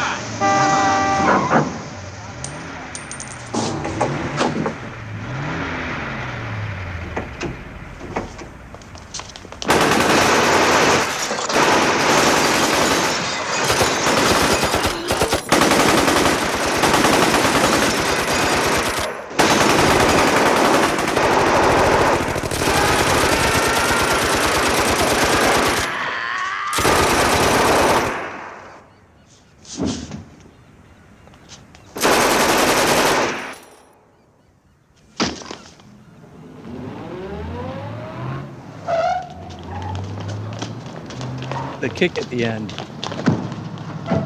That's every day, bro. Kick at the end. Look, Yeah, man. I have legitimate criticisms for that scene, and one is that they were basically Kept on moving encircling after him and getting shooting. shot. Well, That- they were also they would have been shooting each other in real life, right? Because half of that's going through the car, it's going through him, it's hitting each other. And that would be more emblematic of social media and crypto in general as well. Yeah. Just getting shot Well, up, kicked in the Today head. we had a moment, Landy. We had a moment today. Yeah. We finally figured it out. We figured out why. We figured out the why in crypto.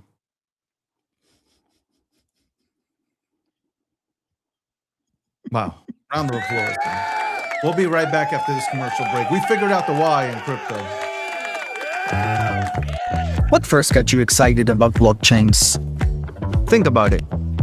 Oh, wait. I bet it wasn't multi-million-dollar hacks, exposed data, or finding somewhere safe to store your seed phrase. Was it? Maybe it was the idea of decentralizing a broken financial system. Maybe it was imagining a world where people own their own data and get to sharing the value it creates. Or maybe it was the promise of a fundamentally better way of connecting, communicating, and transacting. The next phase of the internet that empowers us instead of exploiting us. So why hasn't that happened yet? Why are we still living with the same broken system that blockchains promise to fix? It's because blockchains can't keep a secret. Enabling open, transparent systems was only the first half of the challenge. For blockchains to really change the world, they also have to be able to protect our sensitive data when it matters. And that's why we built Midnight, to bring down the final barrier to mass adoption and unlock the full potential of the decentralized web. Let's build the internet we deserve, together. Ladies and gentlemen, we all know this in crypto. Ownership matters. That's why Cake Wallet. Cake Wallet gives you full control of your digital assets, all in one easy-to-use application. You can store Bitcoin, Litecoin, Zcash, Monero, and many more with just one secure backup. Swap between coins in seconds. No copying addresses, no complicated steps, and even includes Bitcoin Lightning for faster payments. And with Cake Wallet built in, you can use crypto in real life through debit cards or gift cards. Simple, secure, self-custody. Download Cake Wallet and take control of your crypto.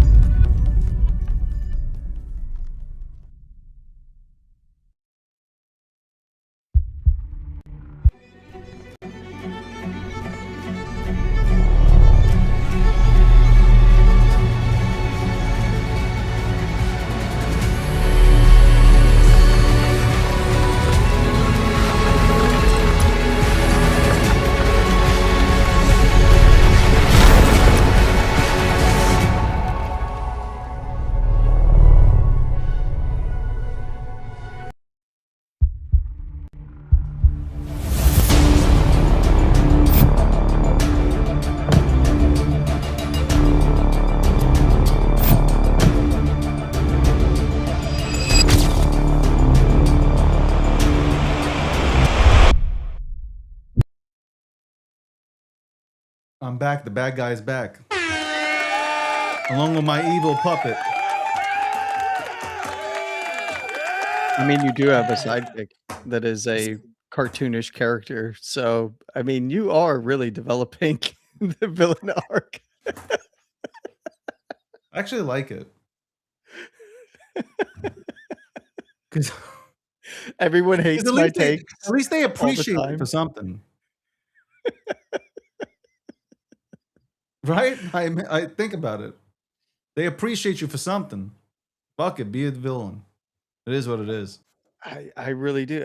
You have a good narrative here. You are the villain. You have your sidekick, a cartoonish puppet character that everyone hates, but a certain section of the crowd enjoys or loves to hate.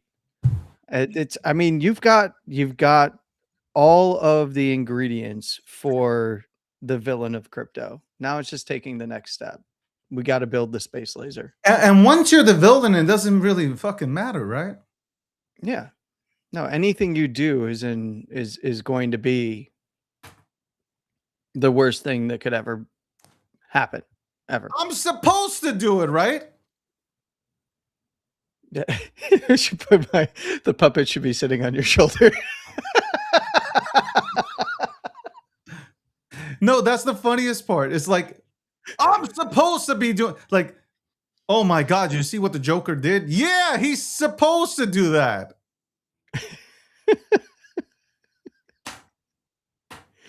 I didn't talk about this one, though. Sailor bought more Bitcoin on Monday.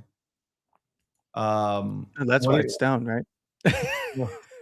Sailor bought Bitcoin, and apparently all the fudders will say that it's well, Jesus Christ, man. You know, Sailor was the hero, right? And then Bitcoin goes.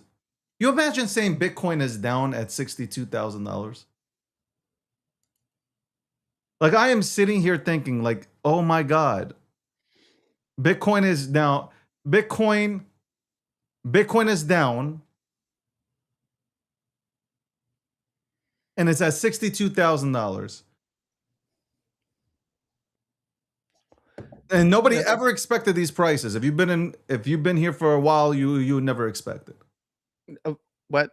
No, I actually called for these prices. 58 to 60 was the initial major downside target. So most people that have been here a long time have been looking for these prices. It's the people that have been here for the short time that, or shills with products have been like, no, it's never going to go down. Bitcoin to $1 million. Tomorrow, you're going to wake up, it's going to be $1 million. Fuck all the other problems that would come with Bitcoin being at $1 million, by the way, because the entire world would be in chaos if that were the case. But, you know. I even got Sahil attacking me. Oh, no, not Sahil. He was a bad villain, too. He's like one of the first ones to get shot in the opening scene. Bro, nobody knew who Sahil was back then. Back then, the company didn't know who the fuck he was at all. Zero. But look, I'm telling you, all these cats are like embraced. Well, yeah. I can. This is why,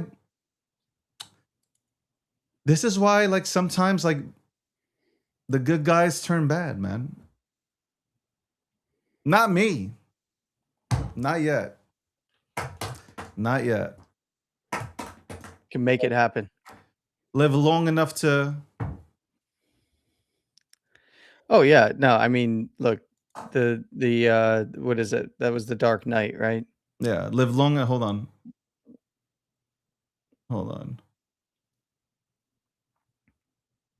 Oh my God, I thought Vitalik replied to one of my things.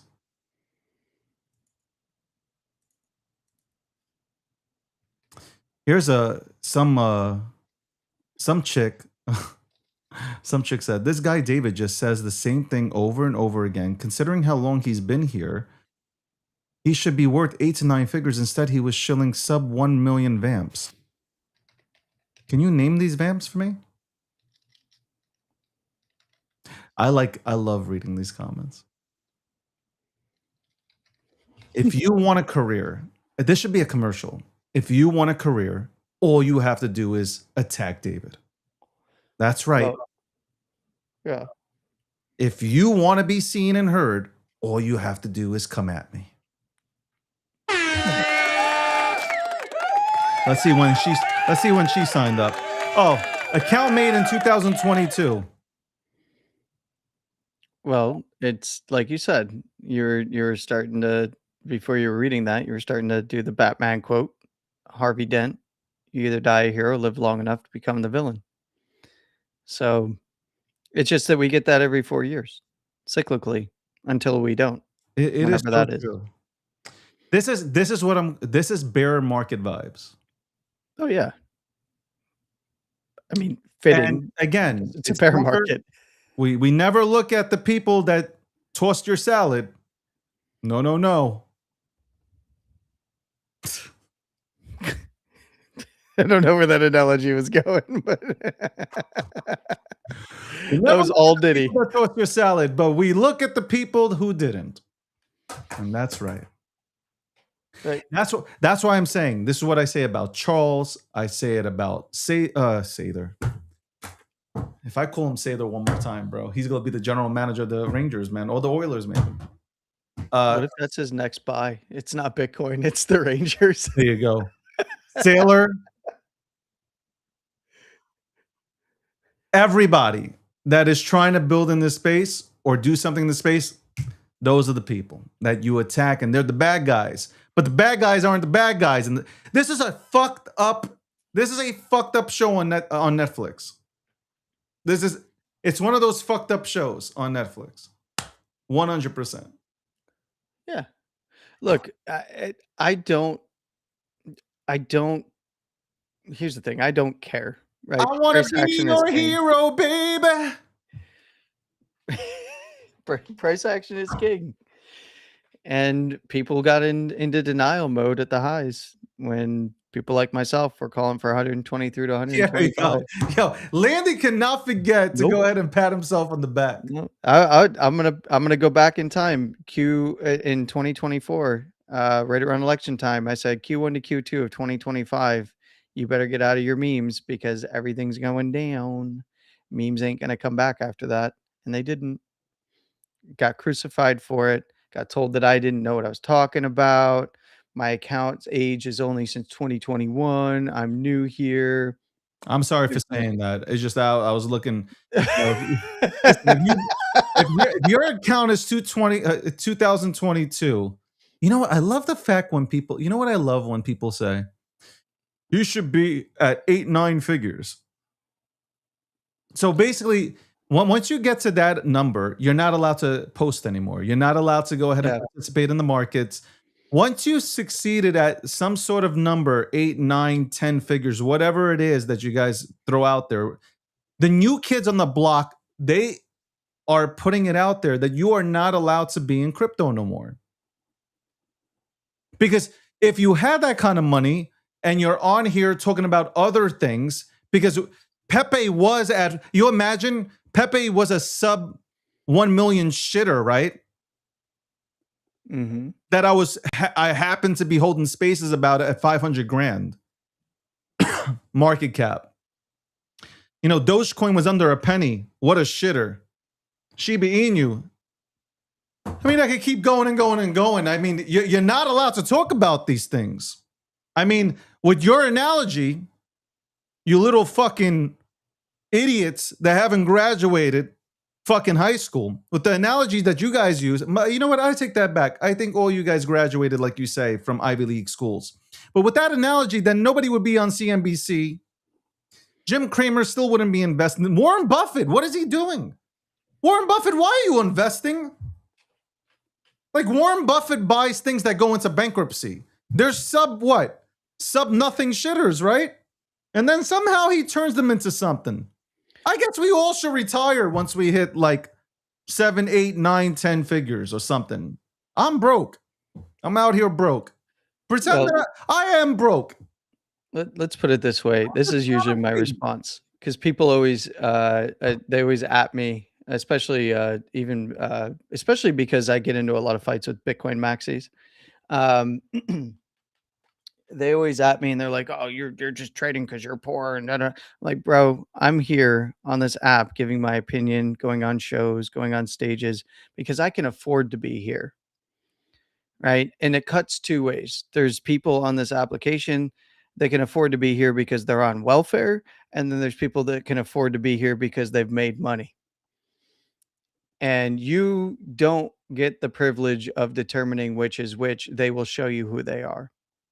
And there's a lot of broke ass behavior out there, a lot of broke motherfucking behavior. And they constantly show themselves. So, you have to make that determination for yourself, individual by individual, but they always reveal themselves. Listen, at the end of the day. I honestly, man, I don't care. Like I've I don't it's really like, care either, but it's I the like narrative. talking about it because I think I like pointing out the hypocrites. And I think it's funny. Like at this point it's just funny. It's not even I think in you know what, Landy, in around when I popped off, like really popped off in like 16 on with the microphone and shit and a video camera. Yeah.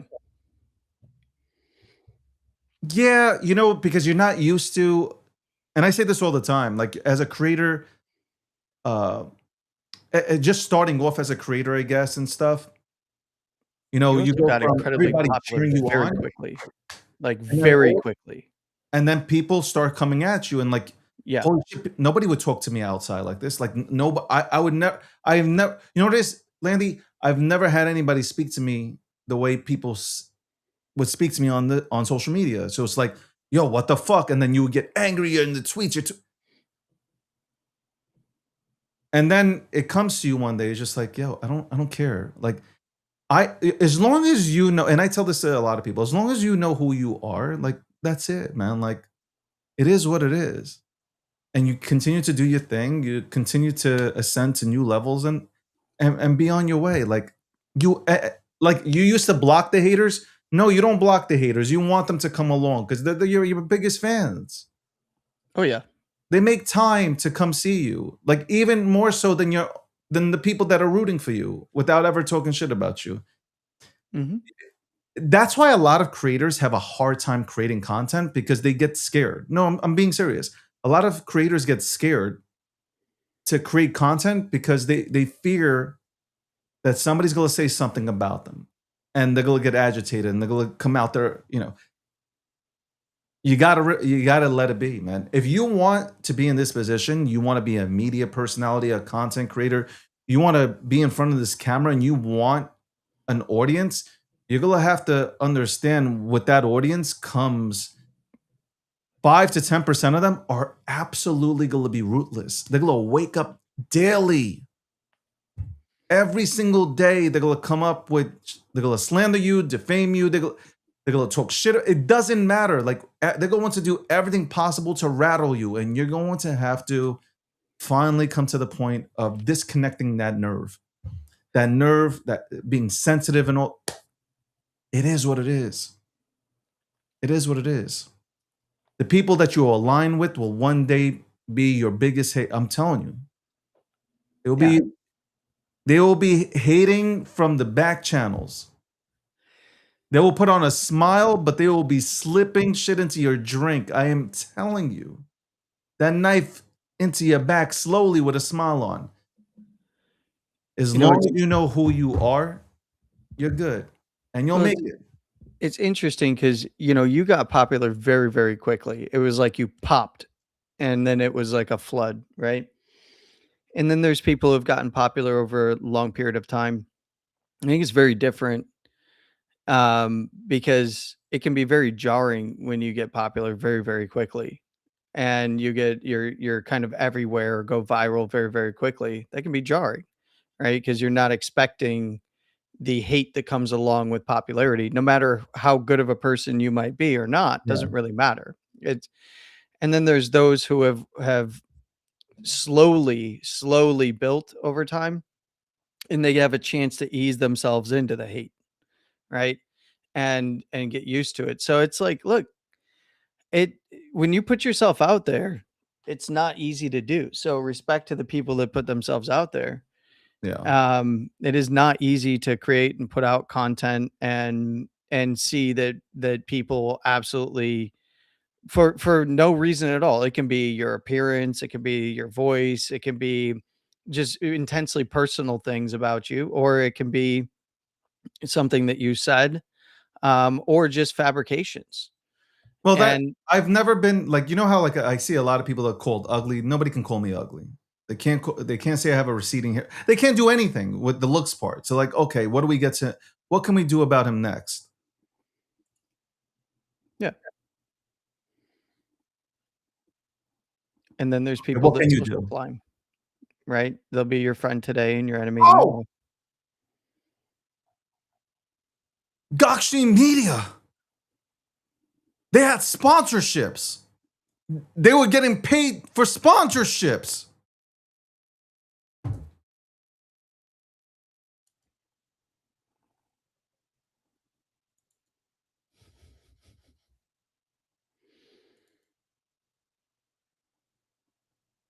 I'm telling you, this we're not a nonprofit.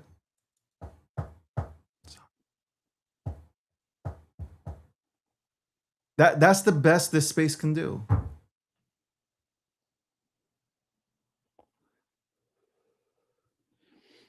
If I really Everybody, wanted to, I can dig in, but I choose yeah. not to.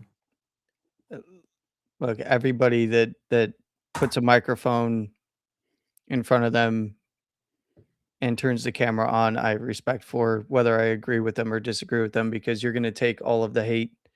Whether I agree with the positions or not doesn't really matter. You're going to take all the hate, and that is something that will either destroy you or build you up, right? I That's think what the social world is. media is great if you want to build yourself up, forget about from the standpoint of your brand. I think social media is great to where it can make you a better person. Or I should not even a better person, because that doesn't I'll say it'll make you it can build you. Or break you. Yeah, but if if you can build out, you can handle anything. Like they say, like if you make it in New York, you can make it anywhere. I'm telling you right now, if you can make it on Threads, if you can Bro. make it on social media, yeah. You know, that's what I noticed, Landy. Though I am the bad guy. Like I don't want to be the bad guy, but I am the bad guy. Bro, I've read your Threads posts. You are clearly going for the top villain spot over there. 100% guaranteed. This is for anybody questioning that. Go and read what he's posting over there and tell me that he isn't just farming the hate, like elite level hate farm. That is actually what is What am going I on over there. saying? Here's what I come on, man. Okay, Joe. I'm telling you, you need to now cross over to Blue Sky, and you need to amp this up, elevate your game. I'll get banned from Blue Sky, but Yes, you would. Yeah, for sure. You'd I be gone in wrote. a heartbeat. Here's what I wrote. I said President Trump is not a dictator. You could just end it there, and you're gonna get No, but that's what I said. a I said wall of President hate. Trump is not a dictator. So some dude right away, you felt the need to type that out. That says it all. What does it say?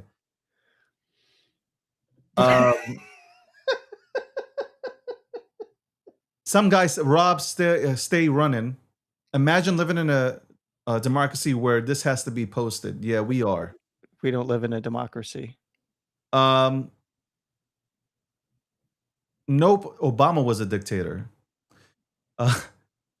This guy wrote, "Did you You're getting remember support. Obama?" Oh, weird. What is happening over there? Are you changing their minds? Nah, yeah, that caught me off guard. And then the guy says, "Did you remember to swallow?" All right, that's kind of funny. That's kind of funny. Come on, that's kind of I funny. laugh at these things, man. He's a fucking asshole. Give me my money back for overpaying for gas for my SUV the last 4 months. You old sinner. Okay. They should have just bought a Tesla. Oh wait, they can't do that anymore. They stopped supporting him in 2024. It's wild, man. I go on here. I was like, yo, are there any conservatives on here? Like I literally wrote that. No. I said Tucker Carlson says he's done supporting the Republican Party after 35 years. So, so people are writing like Tucker has lost his damn mind and he's owned by the Chinese. Wait, I thought it was Qataris. Now they're on to Chinese already? What is happening here? What he's not telling you is that the Republican Party left him 20 years ago. He won't be missed. Just teeing up for that third party run.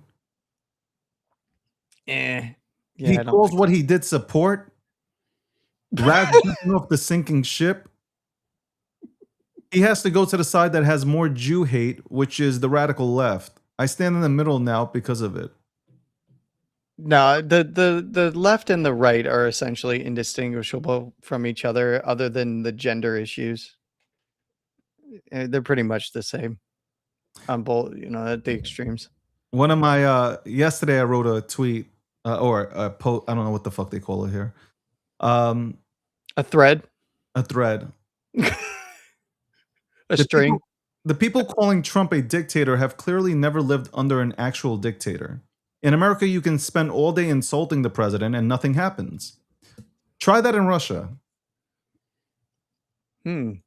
So the replies were, I have 2,200 likes, almost 1,200 comments. Y'all got people fired for Charlie Kirk jokes, and you detained the kid's travel visa because he had a meme of JD Vance on his phone. Somebody did that's cool. Somebody did a community note on that person. By the way, I can do community notes now. Oh, good. Great. David just trolling in community notes constantly. In America, you can't touch the reflecting pool water without being arrested. Oh, wait. Are you team algae? Yeah, who's team algae? Are you team algae? Oh man, we gotta protect the algae. Now, when I wrote that, a guy comes in and he says, we call him a wannabe dictator. Huge difference. And he just called for the arrest of those who have criticized him and shows canceled which criticize him. He didn't call for the arrest of people criticizing. That's not true. You think MAGA has any intelligence to know the difference? I don't think anybody cares in Russia if you insult Trump all day. Okay, that's actually a good one. That's actually a good one.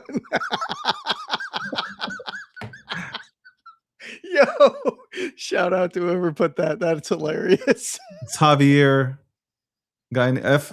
Javier. That's the guy. That's a good witty comeback. That's a good witty comeback. Like John writes, yep, try that in China as well. And one day you'll be arrested and either deported, imprisoned, or sent to some jail cell. I said work exactly. Camp. You go to a work camp. Let's see. I'm Cuban. We've been under dictatorship since 1952. Trump is a dictator.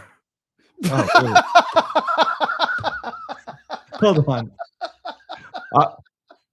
Respectfully, to compare Cuba to America and say that you're living under a dictatorship, that's wild business, man.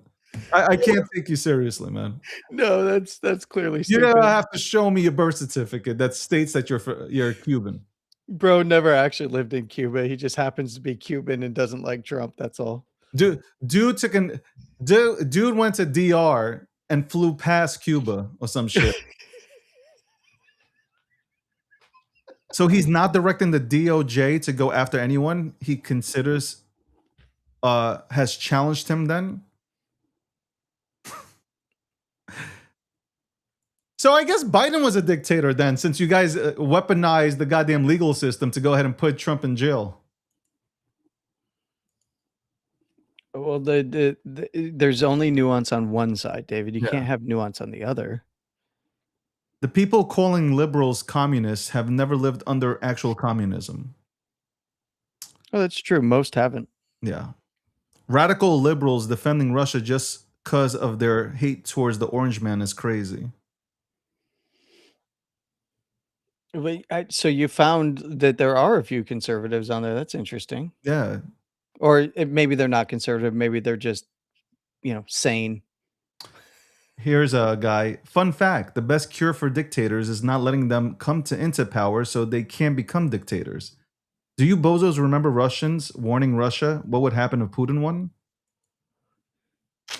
Wait a minute. Did they forget the whole communism period? Are you just going to ignore that it went from Listen, communism to a dictatorship? I also said this, which I got a lot of flack. Hold on. There's a reason why people flee socialist countries and not the other way around. Right? You don't see normal Americans leaving this country and going to like socialist countries. Look at what just happened in Colombia. Look at what just happened in Colombia. Yeah, exactly. Socialism died over the weekend. So this is what I was told. I'm not uneducated. They said, "Congratulations, you just showed everyone how poorly educated you are. Bravo." Last year, there were more U.S. Citizens who moved to Europe than Europeans who moved to the U.S. I mean, some of these, honestly, Landy, some of these things have points. Like some sort of merit that I can go ahead and say, okay, there are people that leave America, not because they hate America, it's just that they just want a quieter life. I know people that have moved from the US to Portugal or Spain or whatever. But they've made all their money here. Like think about all the people who have left America. All these actors like George Clooney, who's left America for France, right? I believe it's France. Like they have money. They ain't leaving America. They made all their money. You know what's the funniest part? I love this country. You have people, especially these actors that have millions of dollars that will say the most absurd shit you can ever fucking hear. You can't make it here. Meanwhile, they're sitting in the fucking chair chilling, doing press releases and shit. Being chauffeured around. You got Senator Elizabeth Warren, talking about Elon becoming a trillionaire while she's being chauffeured in a limo. In a limo. Like, these things don't make sense, right? It's not like she stopped by the side of the road in her Tesla or some shit and said, "Hey man, I just want to touch on this topic." You got this guy Roe, who's made over $200 million in Congress, made $200 million, telling Elon he should be paying 5% in taxes. You notice how they mention everybody else should be paying the 5%. Every wealthy person should be paying 5%. Never mentioning themselves, right? By the way, our politicians on both sides, they get $174 per year, $174,000 per year. They get free healthcare, entire family, okay, covered, our tax-paying dollars. And somehow their net worths are in the millions. If we look at then and now, millions.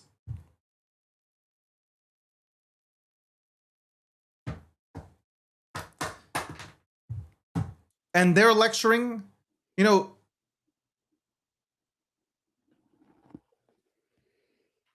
we need to incentivize our entrepreneurs. Otherwise, if they see that, once I make it to a certain point, I'm basically punished for being successful, then nobody's going to want to be here. Or nobody's going to want to become an entrepreneur. What is the point of being an entrepreneur if you get punished for it? What do you think? You think the entire time Elon was moving up the ladder that he was having fun? Like, why don't we talk about the time? Where were you, Elizabeth Warren, when Elon was sitting on the goddamn factory floor? No money, no more money, zero to his name, praying that he can go ahead and save both Tesla and SpaceX, because that's what he put the bet on, both of them surviving. When asked to pick one or the other, he picked both. Where were you talking about Elon? This is the crazy shit that goes on in our country, where you have this one side that is not encouraging people to, chase their dreams and seize opportunities in America. They're penalizing people for doing so. Socialism, and then people mention, well, we have socialism here. Well, yeah, we have people that shouldn't be on certain programs because they're healthy enough to go get a goddamn job. But the Democrats, okay, for the most part, the radical left want them to live off the government, because that means that they control them when it's time to vote. It's a very simple thing to look at and be objective to it. That when you say the word free, people will more likely side with the person saying free than the person telling you that you should work and you have an opportunity to succeed and make money by going outside and working. That's why Mandani won. But what has been free? Nothing in New York City has been free. And more, I mean, it costs more. He's talking about government-owned grocery stores that will cost $30 million to build out versus Aldi, which would cost $1.4 million to build out. So what's better? Well, that is the biggest problem that we face, especially coming from the people that voice these concerns. They're millionaires. well, it's also, there was a good video that somebody put up. I can't find it right now, where the gentleman did a video where it's like, oh, let's steal Elon Musk's $1 trillion. And the guy turns around and his response says, why don't we steal Elon Musk's $1 trillion and then solve world hunger? He turned around and he said, well, we've given Africa $2.6 trillion and they still haven't solved world hunger. And then it just continues on and on and on like that, with different examples of the trillions of dollars already allocated. And so how about we use it to fix the educational system? Except the US already spends $1.3 trillion a year on it. Let's end poverty. Except America already spent over $22 trillion on ending poverty. It's like, the point being is, one of the biggest problems that these politicians, it's nice to say, to cater to these angry, upset people who are upset that they can't find a way out. And a lot of these same programs that they can't find a way out of, these social safety net programs, are because, if you look at New York, for instance, if somebody's on welfare in New York, they're on different benefit programs from the state, they're on different programs from the federal government. It discourages them from even going out and getting a job, because the moment they lose the job, they lose their insurance coverage. Right. And if the job that they can get doesn't provide insurance coverage, then they have to pay for that insurance coverage. So they literally, it becomes a math game for them.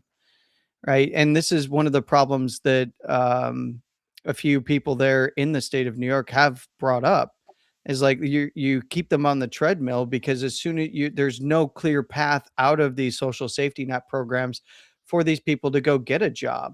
And when they have tried to create these paths of like, hey, they'll supplement or they'll do this or that, they always come along and then have people that end up taking those benefits away. Right? They pull the rug out from underneath these people, and then they're stuck. And they primarily have done this to minority communities in New York. They've done it to minority communities in California and many other states like Oregon. They do this. They get you on these social safety net programs with no clear path out. So it becomes a numbers game of, if we do this, then we're basically going to work for less money and a worse quality of life than if I just stayed still. And then that begets more encouragement for social safety net programs based on how many children. If you have another kid, then you can get more money. And like, it becomes this loop of keeping their thumb on the poor, of, oh, well, we're going to we're going to up your benefits, we're going to do this, we're going to do that, but no clear roadmap out of it. And then anybody who challenges the way that the system is constructed, maybe wants to construct an off ramp for these folks, they get criticized as, these people are going to take your benefits away, they're going to steal from you, they want you to become even more poor and destitute. And this has been primarily Democrat run states. It's not unique to Democrat run states. This is also social safety net programs, and the way that they're used in Republican run states are often the same. Um, but if you actually do a statistical analysis of those social safety net programs that we have here from federal and state side of things in the United States, you'll see that in a lot of Republican states, there is supplements and a way to actually bridge out of those programs. And in a lot of Democrat states, there's walls being put up around these programs. And the incentive is, no, we're just going to give you more, right? Because you're unhappy and you're starting to talk about or cry out for a way off, an off ramp, to be a participant in the actual economy and in the job growth that's happening. And what do they end up doing? Instead of that, they create these programs to import people from overseas, through H-1Bs, or import from across the border for low labor that takes these jobs. And they say, well, there's no jobs anyway, so we're just going to have to give you more. And this person over here is a bad person because they want to try to solve the problem. Now, this has been a uniquely Democrat run problem, but it was not unique to just the Democrats for a very long time. It was also a Republican problem. And they've both used it to their advantage in elections. And unfortunately, that's where the rich get richer and the poor get poorer. There is solutions, and there is sane people who have tried to implement those solutions, but every time they try to implement those solutions, there's somebody there to block them. And it's usually coming from within the house, from within their own party or within their own power structure. It's very, very prominent in California, very, very prominent in New York. And it's the Democrats that kill it there. It's not the Republicans. The Democrats are the ones in charge. You can't find a way out. But the thing is then they can easily point to, during election time as well, this Republican over here that wants to solve that problem, provide you with an off ramp, provide you with supplemental stuff, job training and this and that, so that, like in California and New York, they have job training programs. If you're below the poverty line, you're on benefits programs, you can go and get free training. These are good programs, good spirited, and they were developed by Democrats while Democrats were in power. The problem is, they do the cost benefit analysis. Everybody that goes in, they get the training to go for those jobs. They start working those jobs, and their benefits get cut. Yeah. And then they're working hard and they're taking in less. Then they're right back on the wheel of the benefits program. So, and there's good Democrats. There's good Democrats that have called this out, that we need better guidelines and better ways to actually lift people out of poverty. But their solution is typically just to, I need to win the election. Here's some free shit. Here, we're going to. That's the one thing that I like touching on, is that, like, I don't think every Democrat is bad. No, absolutely not. There's I feel like there are a lot of Democrats, like, even though I might not agree with all the policies, like they want to go ahead and they do align with some of the things that Republicans are saying, and Republicans also. It's vice versa, man.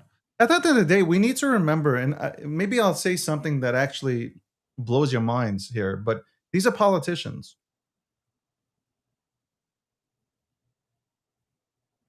I know, Landy, you're blown away right now. Yep. But they are politicians. Let's call it for what it is. They are politicians.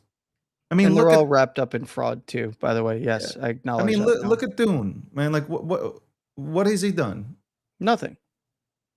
The call's coming from inside the house always, whether it's Democrat or Republican. It is still the uniparty at the end of the day. And that's why people are so upset. It's why politics has gotten so divisive. It's why there is a call for a third party to actually rise. You have to have a third party, though, like the founding fathers. I think you have to change from within.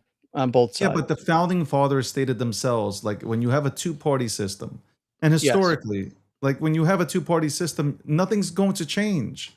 Like it's not going to change because even if one side has control of everything, you still can't do anything. You I really agree. can't. Look, our government can't pass something that is so critical for the United States of America. And popular that on is- both sides. This is both sides. Yes. And this is about It's just literally an passing this- 80-20 issue. This should be a 100-0, bro. Like this should be, yeah, we want fair elections. We want to make sure that the people of the United States of America, citizens of the United States of America, are voting. And for this to be an issue where it's turned into, oh, it's racist. No. That's what I'm saying. A third party, when you have a Republicans, Democrats, and a real third party, this doesn't happen. It gets passed. I'm not saying everything that gets... Look, I had Parianne Boring on here. Yeah. And we were talking about the Clarity Act. Yes. And I was saying, like, you know what? The Clarity Act as it is, I don't think it should pass. She goes, you know what? It should pass. Because only like 1% of all these bills actually go through. Even less than that. This is true. And then her thought was like, hey, then you make adjustments as you move forward, you know? My whole thing is like, why don't we have the proper bill? Like, why don't we come up with the proper bill and pass it? But the way our government works is pass it. And then when people are in power, then you can kind of fucking tweak it. But well, here's the that's problem. not how it should be. It's always pass first, read later, right? And that's the problem is nothing ever gets adjusted later. Yeah, it sucks, man. That's why I get frustrated with listen, I get frustrated with both sides. At the end of the day, you work for the people. Doesn't matter. Even if the American clearly there's an don't. American citizen did not vote for you, you work for that person. Here's the problem. Yes, in theory, they're supposed to work for the people, but it's very clear and has been very clear for a long time. This is not unique to a Trump presidency. It's not unique to a Biden, Obama, Bush, Clinton presidency. It's very clear for a long, long time that they don't work for us. When they get to Washington, D.C., they stop working for us and they start working for all of the special interests. And they literally are at the beck and call of their own staff. This is something that if you're in the Beltway, you know that it's all about the staff, and staffs in Washington, D.C., they float around from rep to rep over time. Some of them stay entrenched the longer that the rep is entrenched, but then they train up and they recommend the same, people that were under their wing to new people of Congress that come in. And that's where you can come in bright-eyed and bushy-tailed with all of the right things to say and all of the right ideals to do, and then Washington, D.C. will beat you down. It is a swamp. Yeah. Well, you guys can find me on Threads. Can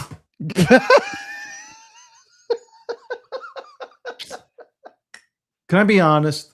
Before we go, X is no more of a challenge. It's not, Landy. It's not a challenge. That's why I'm on Threads. You had to feel something. I want to feel something. I want to feel something. By the way, Meta came out with new glasses. After that snap, I don't blame them. You might as well seize the opportunity because the Snapchat glasses debacle. Oh my God. Terrible. Zuckerbucks Did Snap ever recover? Did Snap recover? I don't think they'll ever recover from that. I don't think they've. I mean, they did like recover lower term timeframes off of a low, but I don't think they're doing well. Let me go look. Yeah, they have not recovered. They recovered in the very low term timeframes for one day, and they're selling off back to their lower low structure here. Look, I don't think Snap Who uses Snap anymore? I mean, like, I don't. Where's their market? Like, the big thing is they haven't really had um they haven't had the mass market appeal of, I mean, No, but I think the any of the younger top players. generation uses Snap.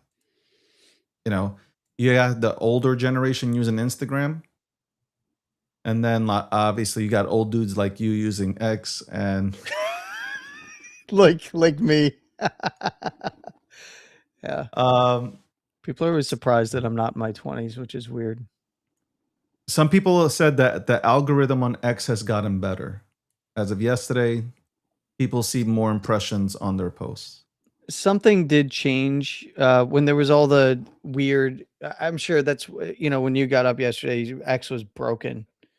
It was not doing well for the majority of yesterday, and then all of a sudden, it's like now even like your replies and stuff to that we're getting very little impressions are now actually getting impressions again.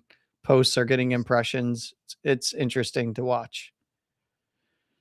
So I don't know what they're doing, what levers they're pulling back there, but something I will is say that the changing. algorithm, I love X. I love X. And by the way, I wanted to say, not that he'll see this, but being that I did lose a parent, I know how it feels. I want to give I send my condolences to Nikita. Yeah, for real. He lost his mother, Sucks. so do want to honestly send my condolences out to you. That is it's the worst thing that you can ever go through is losing a parent. So it definitely sucks. And again, once again, my condolences. Obviously, Landy and the entire staff here sends that out to you. But I just think Threads is listen, I'm sure they're cooking up. X seems like they're cooking. I see little things that have changed in terms of the way the applications look when I send a post. The visual design now of when you send the post is a lot different. Looks a lot more crisp. But hey, okay, I guess they're taking their time to slowly push out things. But I think Threads does have. I don't know what it is about their algorithm, but like if you talk about certain topics, you get seen. So I don't know. I've been on Threads for like maybe a week, and it's been different. And, I'm not the only one who says that. Like it's different on Instagram, it's different on Threads, it's different. Like even on TikTok, it's different on TikTok. So like I hope that X comes back. I love X. Like my whole brand was built on Twitter/X. So it's like I pay every month an enormous amount. To me, that's an enormous amount of money to pay to be on X. I don't pay any other platform except X. For the verified organizations and all this shit, boosting things. Like, bro, like we spend a lot of money here. I love to be here, but like at some point, it's just like, man, like I'm not saying you should pay to be seen, right? That's not where I'm going with this. But this will turn into another hour. Let me. I think it should just be a place where you can come to and everybody can be seen. He said, "I own CT. I don't trust me. I don't own CT anymore." Here's a quote I'm gonna leave you guys with, which is a man who can walk away from what he desires for the sake of what he must become is a man who no one can own. So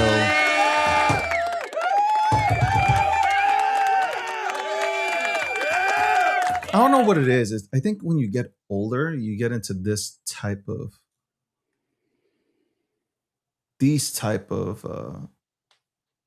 reading materials. Like I've always read, but I like this type of thing now. Like you know what that means. Like you're in your 50s, you know what I'm talking about. I'm just fucking around. Landy, it's always a fucking pleasure. I'm sure you'll be on. Oh, today's Tuesday, but yesterday you did do the Monday recap. Mondays, Wednesdays, and Fridays. Landy, on Mondays and Wednesdays, it's 9 p.m. Eastern Standard Time. Friday, it's 8 p.m. with the whole gang that does men's astrology. They link up to talk about how Jupiter meets Mars, and they chart all this stuff out. And you can join in at 8 p.m. Eastern Standard Time. You can also find him on Rob Nelson's show, which he was on yesterday, which I was listening to yesterday. As Landy, like you got really serious with Rob. You said, "Can I finish my point?" And I said, "Oh my God, is somebody going to quit?" No, I mean, look, it was also a long day of me not being able to No, finish you my were. point. Can I finish my point? And you I had the thought it was a serious good voice. I thought it was a good conversation with Rob. Can Look, I finish my point? I did get really close to the Yeah, microphone for you it. did. I heard it. Like I was working as like I was listening into the show, and you like, and you guys were bickering back. And Rob has the same shit over and over again. I told you. I just told you that, I don't see it. I don't see. You gotta bomb the bastards. And he's just like, and Landy has the point of like, we didn't go there to, reconstruct Iran. Or We didn't go over regime there. change was my point. We never went there, and that's something I said to you and him from day one. And even But I agree with David's point. I was like, what? Hold on, let me tune in real quick because I'm listening. I'm like, let me hear this. Again, I even agree with David's point, and I don't hear that a lot. A lot of people say that I got a bunch of yes people next to me. Nobody fucking agrees with me on anything. look, we've had a lot of really, David, I got to say this for real, like on a serious note. You, myself, Big Unk, and Rob have had a lot of really good discourse and conversation surrounding this particular subject. Granted, I don't think it's moving the needle for anybody in terms of their position and outlook on things.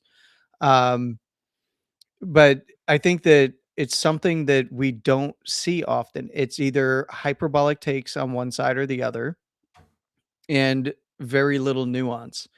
And although we do get spicy every once in a while when we're having these conversations, the reality is that we actually are having a robust conversation about the subject, which is something that I think I value, right? And not just I think I value, I do value, but I think that people watching value as well. I've gotten a few people that have messaged me and said, like, look, these are good conversations, even though I disagree with all your dumbasses.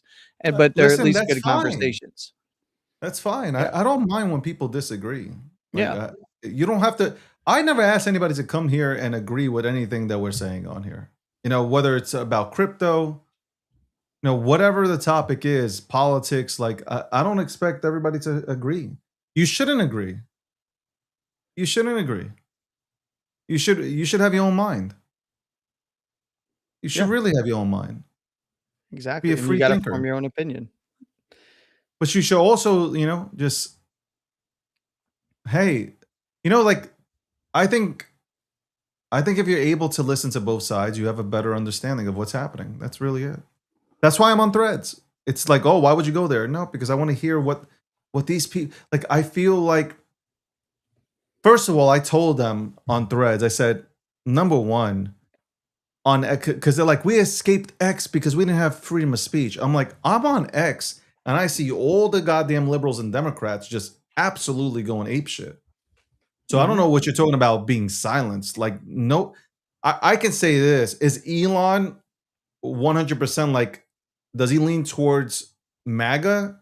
Or, yeah, I would think so. But he ain't banning people for, look, you just have to come on here and see. He ain't banned, like on Threads, like you guys are attacking anybody that has anything to say about Trump. Like I gave you a simple thing. I said, Trump is not a dictator. Oh my God, you're on the wrong platform. Like, go back to Truth Social. Yeah, Well, a little wild, man. yeah, Truth Social doesn't do a lot of numbers. But farming hate on Threads is brilliant. Yeah, to but be you know honest. what? But that's the thing. Does Mark Zuckerberg, Mark Zuckerberg is kissing Trump's ass, but is he like letting it just like I wonder what he's really doing with, I wonder what he's really, really doing with Threads. Well, look, like any good lizard person, He has changed his appearance to become Mark Zuckerberg.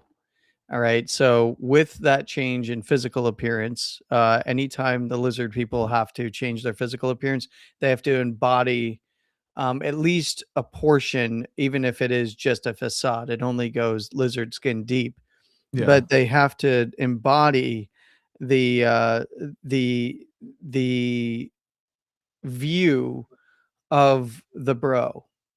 So he has begun to shift the needle to Mark Zuckerberg a little bit here and there, but he's not fully converted just yet.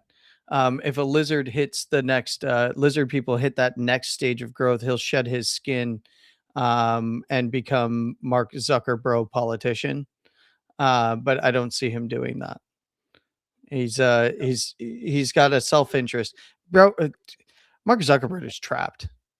There's some really good articles. Like that dude is trapped right now in that company, and Why he's is got he to do trapped? anything he can because they really drove in the wrong direction when they went in the meta direction, and then started a fight with one of the geniuses that was really helping them flesh out their plans when they basically ostracized Palmer Luckey. So, there's a whole story there. Anybody that too long for their conversation, but yeah. Shout out to Palmer Luckey, by the way. That dude's awesome. I want to CTO Ethereum. It's gonna be changes here. No, you know what I was thinking about? Becoming a deep rep for Cardano. Yeah. Just politics, man. Politics and blockchain are worse than politics and in the political Fucking sphere that we monitor were went out literally again. just Sorry, hold on. This is horrific. Horrific. I do not like the political nature of some of these DAOs. I think I think I would do well. Maybe. But when are they going to become a Bitcoin L2?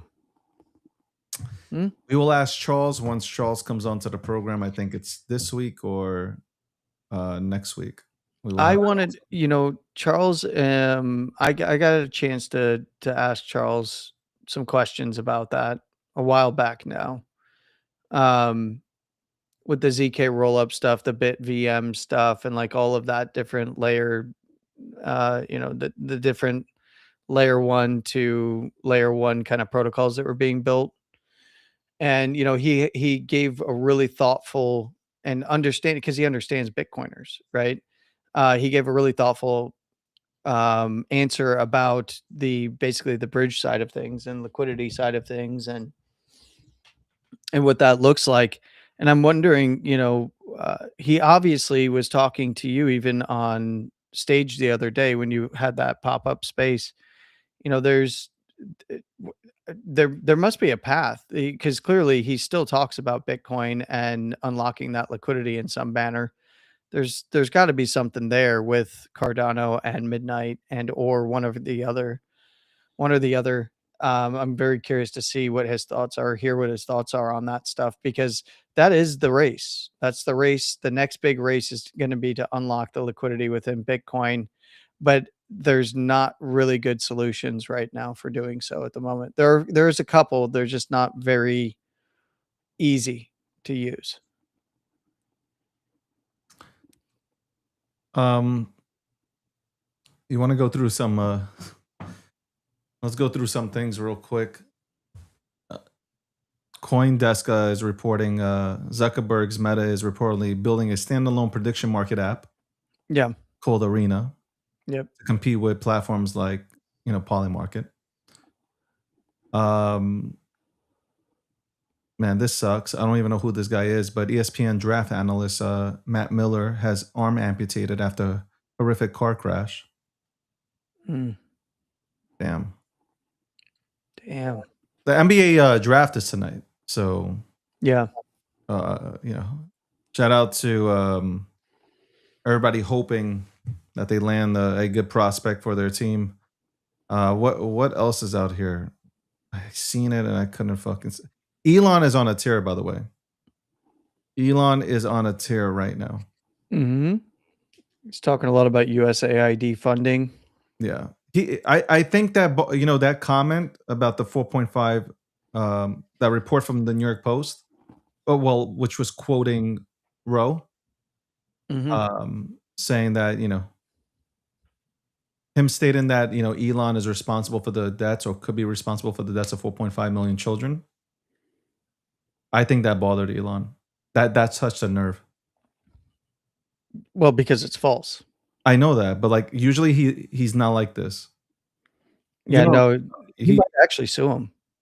he can, but I don't know if he so like I don't think he has a good chance of doing anything by suing him, because it's not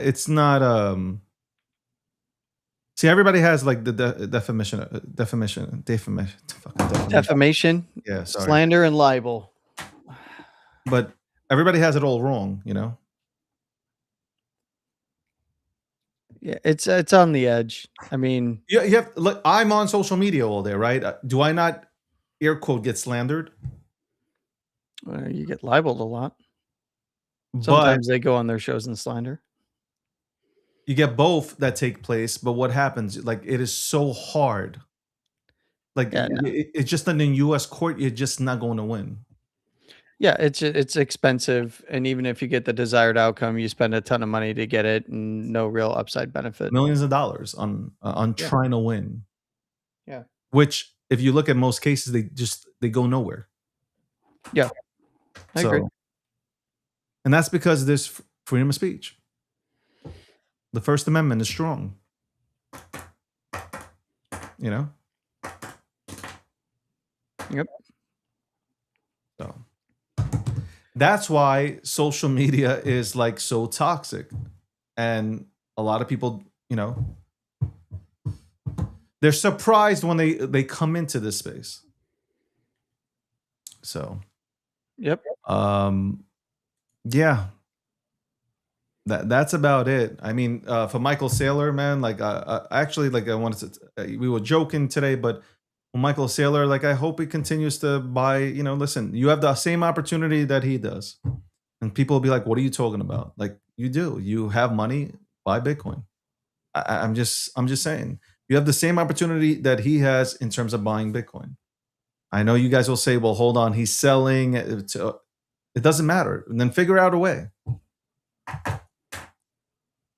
You can't blame other people for you not being able to do something. Am I right? I mean, like, seriously, when are we going to take accountability for ourselves? Like, you want something, go get it.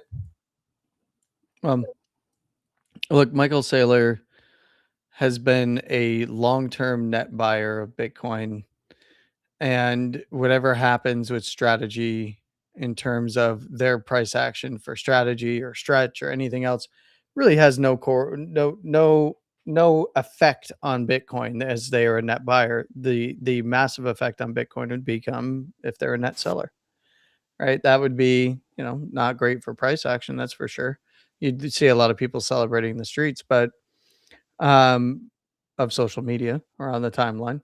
But reality is that what is actually affecting Bitcoin and is the OGs, the miners, the crypto native exchanges, and the institutions that actively, are on the spot side doing redemptions, in terms of what we're seeing in downside price action and price leads.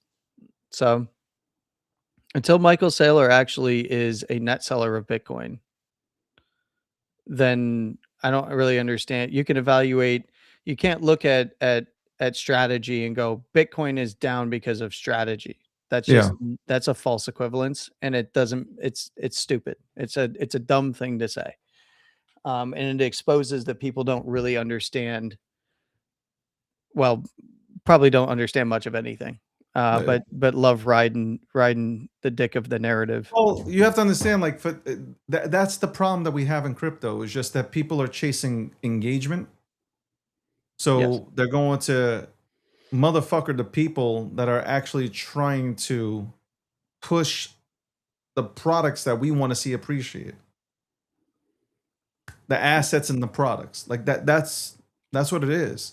So I mean, I'm firmly in the camp of not your keys, not your coins. So like, I'm not into I get that. personally, me personally. It's a But personal thing. But there's a lot of people that want the vector for volatility, and they're getting crushed think by about it. it, Landy. There are a lot of people that will never get Bitcoin, physical Bitcoin. Yeah, they're going to be in a product. That's it. And Yeah. because they trust, even though their brokers misled them, right? Like, think about it. They could have been in Bitcoin very early, but they didn't go in because they were told that Bitcoin is due to, it's garbage. Like Merrill Lynch, Morgan Stanley, people who help you invest into shit with telling you not to get into it. And now they're telling you to get into it. You could have got into it early. But these are the same people that they don't take it. They won't listen to this broadcast. No, they still listen to mainstream media, and that's where they get their information. And you're never going to get people that are used to doing things a certain way to all of a sudden drop that and come here and start writing down seed phrases. Like, it's just not going to happen. They're not going to play with their money. Like, they're not going to. They are absolutely not going to get their wallets drained. Like, these people are not. They're good. Let's go get that paper Bitcoin. That's it. That's the younger generation. Like, I consider us younger. Yeah, we're going to participate. We're gonna make sure we own our shit. Yep. We understand what that means. We're gonna own our shit. We gonna own our shit, Landy. Go to G Markets if you want to get some insight on what's happening in the markets. Man, look, I'm just looking at the map right now here. I mean, it looks like garbage, right? I mean, it looks like it looks like ass. Like, let's pull for what it is. What's Bitcoin at right now? 62, 156. I said Why yesterday. rip the Band-Aid off? If you guys want 40,000, just rip the Band-Aid off already. Well, watch coming into the dailies. If we start to drop the lows in the dailies, the mid 50s are absolutely in play. And if we drop the weeklies, low 50s in play. On Sunday, if we start closing below the lows, but for right now, it's just a range on the lows. So it's not really a big deal. Do you think it But if we pops do start upwards dropping, this week? Might go up? if I'm to look at, some of the lower term time frames, it's pretty beat up down here.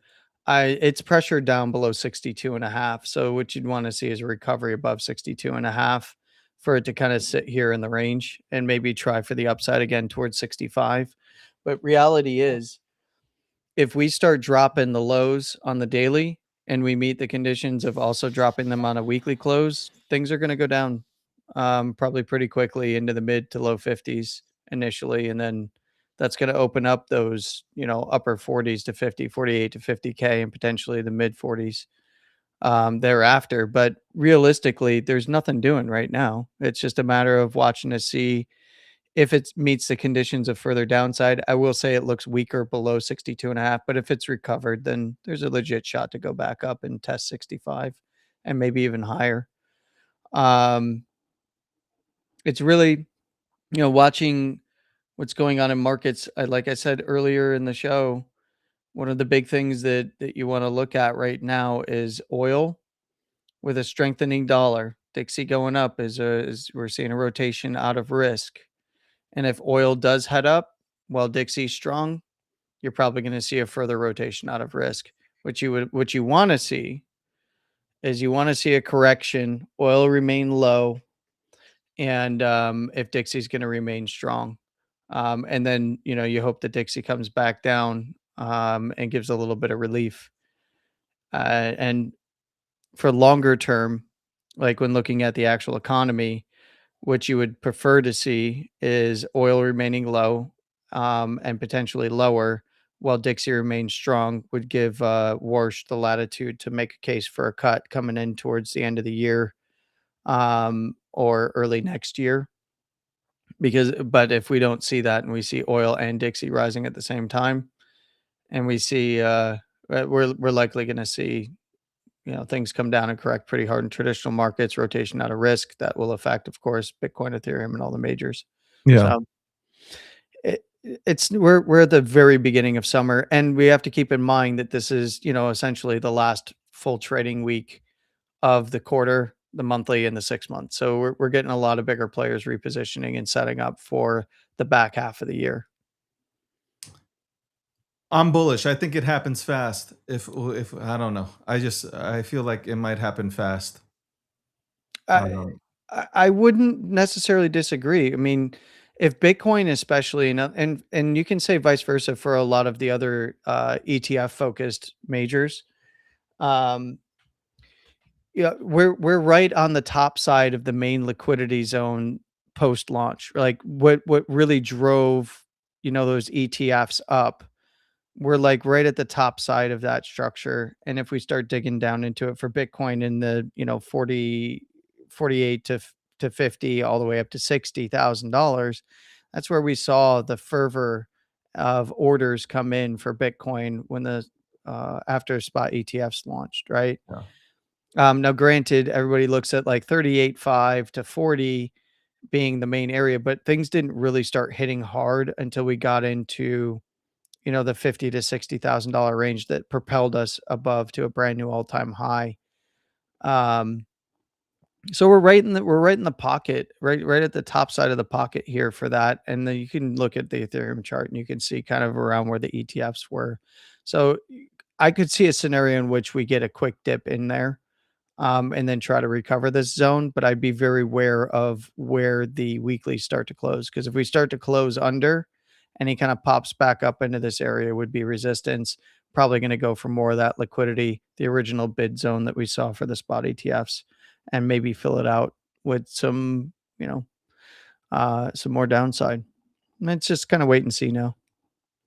It's not much to do in this area. It's below 62.5, not looking great, but if it can recover, that's what I'd be looking for the rest of this week. Can it recover 62.5 and start pushing back towards 65? If it can't, we're going to test the lows and possibly lower. Well,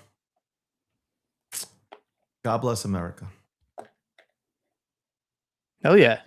Appreciate you, Landy, for coming on here. And I will be on Craig O's show at 9 p.m. Eastern Standard Time tonight. I don't do many podcasts at all, but I remember when I was trying to get people onto my show, and even with the platform that I had, people were saying no. So I was like, you know what? And I also like going on podcasts where I want to say his podcast is small or anything like that, because I don't want to. I'm not taking a shot or anything like that. I'm just saying I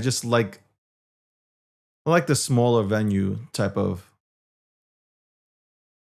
channels to chop it up and just talk shop. So yeah. I'll be on there. I'll be on there tonight. I'm sure he'll hit me with questions. I'm scared. I hate going and I hate talking about myself in general. So I'll do it here. I'm just fucking around. Actually, I'm not sometimes, but yeah. But there you go. Tune into if you didn't see it, tune into Landy's show. It's up there. He did it yesterday, Monday, 9 p.m. Eastern Standard Time. It went live, and you can go ahead and tune in to see if Landy is going to be right or wrong with his horoscopes. Okay? You can check it out. Friday, actually, this is an announcement. Friday, we're going to be taking and doing palm readings. So if just go ahead and send a picture of your palm of your hand, nothing else. Thank you. And then we'll determine the future for you personally, in addition to looking at squiggly lines on charts and eating crayons. Eating crayons. Yep. So on that note, I want to say thank you, everybody. Thank you, Landy. Thank you, everybody who tuned in from wherever. And we'll see you back here tomorrow at 12 p.m. Eastern Standard Time. The Breakdown, episode 733. Shout out to the sponsors. Midnight, of course, the main title sponsor. Shout out to them. Midnight City. I got to go see if if my agent is still sleeping, because it seems like my agent just sleeps. Also, shout out to Cake Wallet, Poly Market, and Quad Network. And on that note, we're out.